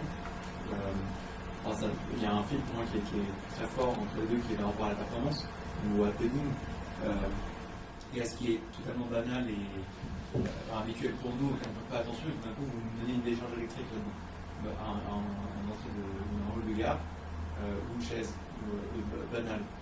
Et je vous demandais, selon vous, quel était chacun votre rapport à la performance ou au planning ou à l'accident par rapport à ça, parce que quand on va, si je vais dans une salle de théâtre, je m'attends à être surpris ou à ce qu'on raconte une histoire, mais c'est pas quelque chose de un peu extraordinaire. Parfois je passe dans un regard où je sais pas, j'arrive dans une salle et quelqu'un joue avec une chaise et on explore les possibles en rapport à une chaise. Et bon, c'est une chaise, on la connaît, mais c'est très très perturbant, et en même temps c'est vos rapports à l'accident, à la surprise dans le quotidien sont assez bienveillants ou accueillants. Le titre Les Envahisseurs, en principe, on se flanque. Les Envahisseurs, je me dis bienvenue. Donc selon vous, quel est votre rapport à cette idée de surprise? Tout d'un coup, on nous prend dépourvu avec des histoires et dans vos perspectives de la performance. Moi, c'est vrai que moi, ce qui m'a plu beaucoup quand je faisais mes recherches sur tout ce qui était happening, vraiment happening, parce que pour le coup, moi, c'est par là que je suis rentré. Je suis pas vraiment rentré dans la performance, enfin si, vite fait, mais je suis rentré plus dans l'happening. Et ce qui me plaisait, c'était vraiment de briser les barrières entre spectateurs et acteurs, quoi. Et qu'il n'y ait plus trop de... On ne sait plus qui, qui est à l'initiative d'un mouvement, ou du coup tout se mélange. Et pour moi, elle est là, je n'appellerais pas ça surprise, mais j'appellerais ça plus quelque chose de spontané. Moi, je suis plus dans l'idée de créer du spontané, de la spontanéité, d'installer ça en tout cas. Et par exemple, la performance là qu'il y a eu à Kyoto, bon, il y avait cette contrainte-là au Japon de ne pas faire quelque chose avec le public. Mais moi, en fait, dans l'idée, c'est toute cette installation de gestes du quotidien, etc. Moi, là, dans comment je veux construire le truc, c'est l'idée de commencer avec le public. Et après, de créer quelque chose qui s'installe. Donc, c'est pas de la surprise, mais c'est quelque chose qui va émerger de façon plutôt plus progressive, mais qui, ouais, quand même, va comme tu parles d'un geste quotidien, le fait que ça se transforme en danse, etc., tu as quelque chose de surprenant par la démarche, on va dire, mais sur le moment, moi, j'essaie plus de travailler sur quelque chose de l'ordre de la fluidité. Voilà, ouais, c'est plus... Je veux juste rebondir. En fait, je trouve que vos performances sont troublantes, mais pas dérangeantes. Par contre, on peut faire des performances avec la volonté de déranger. Ouais. Et c'est quelque chose que je trouve dans vos deux marges de recherche. Et c'est ça ce que je voulais dire par là. Sinon, je comprends très bien l'idée. Et du coup, selon vous, est-ce que vous avez conscience du fait que vos actions spontanées sont troublantes mais pas dérangeantes? Franchement,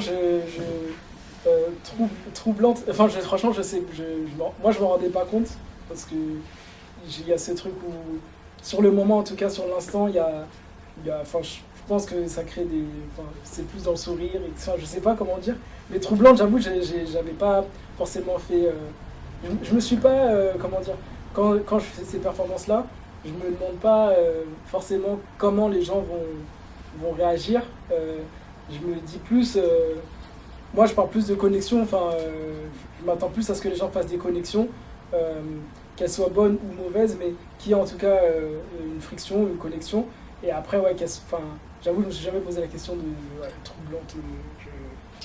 Moi j'avoue, je me suis beaucoup posé la question parce que de me retrouver face à une chaise et pas savoir, enfin, à chercher à raconter quelque chose avec cette chaise, à un public qui pourrait me dire c'est tellement perché, qu'est-ce que tu vas nous raconter avec cette chaise? Est-ce qu'on va te regarder juste démonter cette chaise pendant 15 minutes? Il y avait un rapport un peu aride à la performance contemporaine. Je me suis dit, mince, est-ce que je vais proposer quelque chose où les gens vont pas réussir à rentrer dedans? Et je pense que c'est le rapport constant avec un travail avec des amateurs qui fait que je peux pas être aride avec des collégiens ou des lycéens. Je peux pas ne pas les inviter. Donc je suis un peu obligée de laisser une porte ouverte et de les amener petit à petit au théâtre, de les amener petit à petit au travail avec l'objet, le travail à la scène. Et je pense que c'est ce qui va aussi me permettre de continuer de dessiner cette performance et ce spectacle. Je ne sais pas quel format aura ce sujet, enfin cette histoire de chaise. C'est encore en cours. Et je pense que c'est un petit peu mon garde-fou, le travail avec les amateurs. Parce que par exemple, à la résidence à Pont-Tempéra, je me suis retrouvée dans un cadre où j'étais entourée de performeurs, performeuses, qui soient soit dans le milieu de la danse, soit dans le milieu du théâtre. Et en étant loin du public, loin de savoir, enfin loin des personnes à qui j'avais envie de donner cette histoire, envie de partager cette histoire de chaise, je me suis retrouvée à faire des choses, même moi, c'était un peu perché pour moi, traverser une rivière avec une chaise, je savais plus à quel point, je savais plus où j'en étais de cette invitation, en fait, de ce partage que je comprends totalement et qui a aussi, enfin, c'est intrinsèque à la danse et au hip-hop, enfin, surtout à ce format-là, quoi, à ce format du battle, tu peux pas le faire seul. Donc, si tu repousses les gens, rien ne peut se passer. Et c'est un peu la même chose avec le théâtre amateur. Il y a que des gens qui sont là par envie, en fait. Personne n'est là par obligation. Donc si on n'est pas tous là à avoir envie de partager quelque chose, et si moi j'ai juste envie de donner des électrochocs et de leur forcer un rapport à l'objet ou à l'espace, ça peut pas marcher. Donc c'est une obligation à avoir la main tendue et aussi à... Moi je sais que quand je bosse avec eux, je peux pas prévoir entièrement ma séance. Je sais que la moitié va venir de ce qui va se passer pendant la séance et de ce qu'ils vont amener eux. Et je pense que c'est un peu aussi ce qui se passe dans une battle ou dans toi aussi ton rapport au Japon, mais la moitié va venir de ce qui va se passer là-bas, quoi. C'est un rapport d'ouverture. D'avoir les ports ouverts. Et une autre chose que je me disais en vous écoutant, puisqu'il y a cette idée de la scénographie aussi qui nous rejoint, c'est à quel point, chez vous, ça passe par le déceptif presque, parce qu'en fait, au départ, tu racontais comment tu passais partais sur des grands projets de scénographie pour finalement finir par une épure totale, se dire qu'en fait les corps suffisent. Et Lou, ton dispositif, on voit bien, d'ailleurs tu présentes pas autant ton dispositif que on voit bien qu'en fait, bon, il est un peu là aussi, parce qu'à un moment tu t'as voulu te donner un cadre qui peut se déployer partout, mais n'empêche que quand tu arrives dans ta rivière, il est plus là, et la chaise elle suffit aussi. Donc comment parce que c'est des questions aussi qui plus largement, j'ai l'impression, avec vos générations, se posent dans les écoles de création industrielle, dans les écoles d'art appliqué. Enfin, voilà, comment on gère cette envie du moins et en fait, le fait que c'est vraiment le travail et le fait de vous plonger dans quelque chose qui fait que vous arrivez à une épure qui fait que finalement vous produisez peu par rapport à, en tout cas, vos ambitions de début. Moi, je pense que c'est... Moi, le truc, c'est que moi, là, dans mon cas, c'est quelque chose où je voulais effectivement aller dans de la scéno, vraiment, voilà, marquage, structure et tout ça. Et c'est venu à ça, enfin, c'en est venu à là. Mais le truc, c'est que ça découle d'une recherche qui est assez...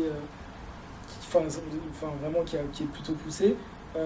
Donc, à la fin, de faire moins, on le ressent plus parce que t'as fait quand même, t'as passé 3 mois à retourner le truc et moi, perso, quand je me suis rendu compte de ça, que tout se passait dans les corps, ça a été aussi parce qu'il y a, en fait, quand tu commences et tu dis oui, ça va être de la scéno, c'était un peu dans ton cadre de designer, voilà, qui doit faire de la forme, qui doit arriver à un truc, matériel, etc. Donc t'as déjà ce cadre-là, et t'es pas forcément en accord, c'est pas forcément en accord avec ce que tu veux faire.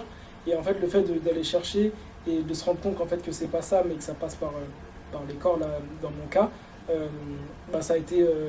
pour moi, je l'ai vécu assez naturellement et j'étais un peu libéré au final. Je me suis dit, je pense que il y a une raison qui était là, qui était historique aussi, parce que ça, c'est venu quand je suis allé fouiller dans les archives liées à la naissance du hip-hop et tout. Et en fait, quand je me suis dit ça, je me suis dit, en fait, ça va tout simplement être à une autre échelle. Et cette échelle-là, je la valorise autant que si je l'avais fait de la grande sténo, etc. Et après, comment tu le défends auprès de personnes, d'autres designers ou des directeurs digitaux comme vous, par exemple. En fait, c'est tout simplement en vraiment présentant ta démarche que les choses se comprennent, ça se comprend naturellement finalement. Et si tu y crois aussi, parce que moi, j'y croyais beaucoup, donc il y a cette part aussi là qui est très importante.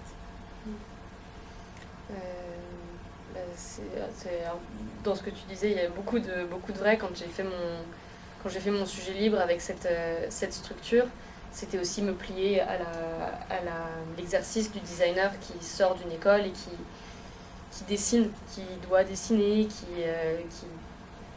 doit produire quelque chose.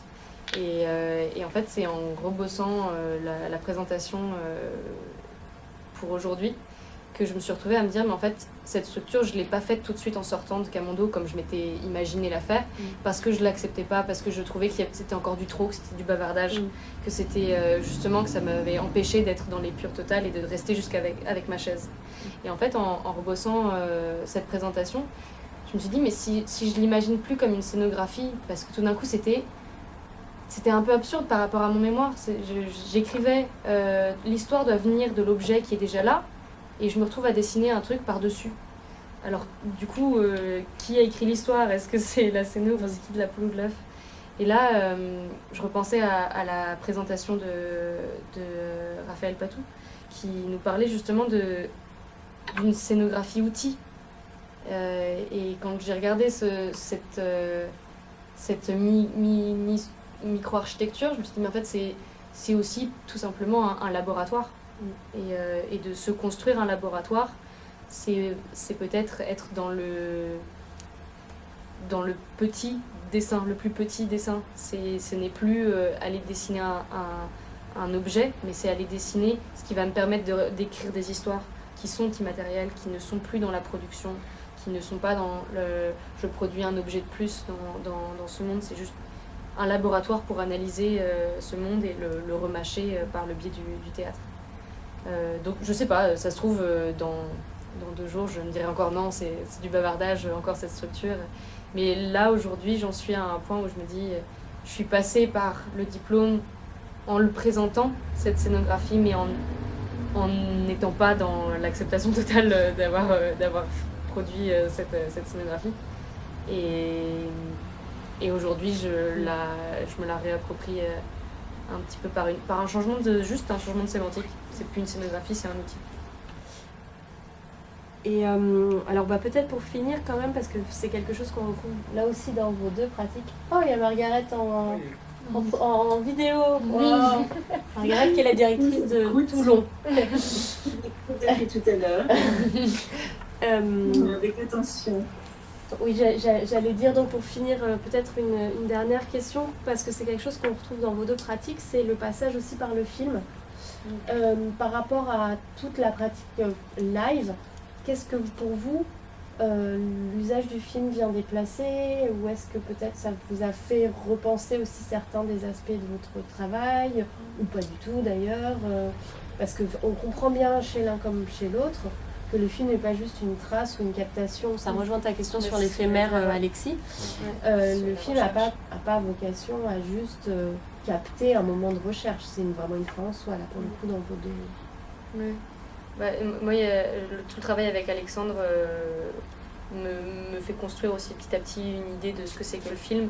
Et tu dis pas forcément qu'une trace, mais en même temps, la trace que laisse le film, enfin, l'obligation de faire un montage, de monter un propos, de monter une performance. Tu disais tout à l'heure, il faut que je monte justement les 15 minutes. Ça oblige à choisir pas mal des éléments qui se sont passés, et donc par le biais du film, construire un propos qui est forcément une première brique d'une recherche ou d'une trace de recherche. Moi, je sais que le film, je ne l'ai pas dans ma pratique à côté de celle que j'ai avec Alexandre. Mais dans le travail d'Alexandre, il y a vraiment une recherche de le processus de design filmé, la matière filmée. Et c'est en soi un objet et en soi un regard et un propos que Alexandre travaille avec ça. Je sais pas comment toi tu t'envisages, les envahisseurs. Moi, le film, en gros, je l'ai envisagé un peu comme disait Alexis, c'était aussi une manière de produire de la connaissance aussi, enfin déjà, d'avoir un propos où le film aussi te permet quand même contrairement à une performance, un spectacle, etc., déjà d'avoir un seul point de vue, de se dire, c'est un peu, c'est pas la dictature, hein, mais l'idée en fait c'est que là, nous, c'était vraiment l'idée de, notre regard il est comme ça, donc on a pu écrire tous les plans, décider, etc., de comment en fait on allait voir cette forme du cercle, comment la montrer.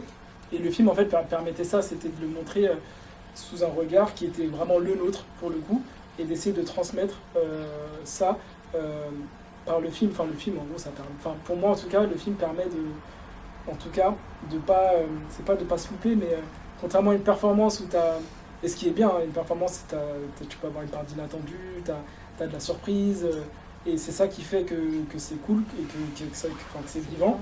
Mais le film, ça peut être vivant aussi d'une autre manière, mais pour le coup, il y a un regard du coup qui est assez précis, et que du coup tu communiques au spectateur, à part s'il s'endort, il va voir la même chose que toi tu as voulu transmettre.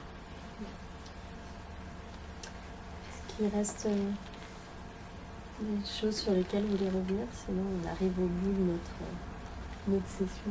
Voilà, merci beaucoup. Et puis de voir vraiment, je pense que c'est inspirant de voir aussi comment aujourd'hui vos pratiques, vous les inventez aussi. Ça rejoint peut-être là aussi une de tes questions, Alexis, du transversal, du transdisciplinaire, qui finalement, vous faites partie de la génération qui est née avec ça. Enfin, pour qui c'est plus un événement, quoi. C'est l'apprentissage lui-même qui est comme ça. Et donc, c'est normal qu'après, ça donne lieu à des pratiques hybrides, elles aussi. C'est super, en tout cas, d'accueillir ça aujourd'hui. Donc, je vous remercie beaucoup. Et merci à celles et ceux qui sont venus écouter cette séance aujourd'hui. Et dommage pour les autres, mais qui pourront regarder quand même donc sur le site, c'est ça, Alexis? Oui, de l'école. Voilà. Merci. Merci beaucoup. Merci beaucoup. Merci infiniment.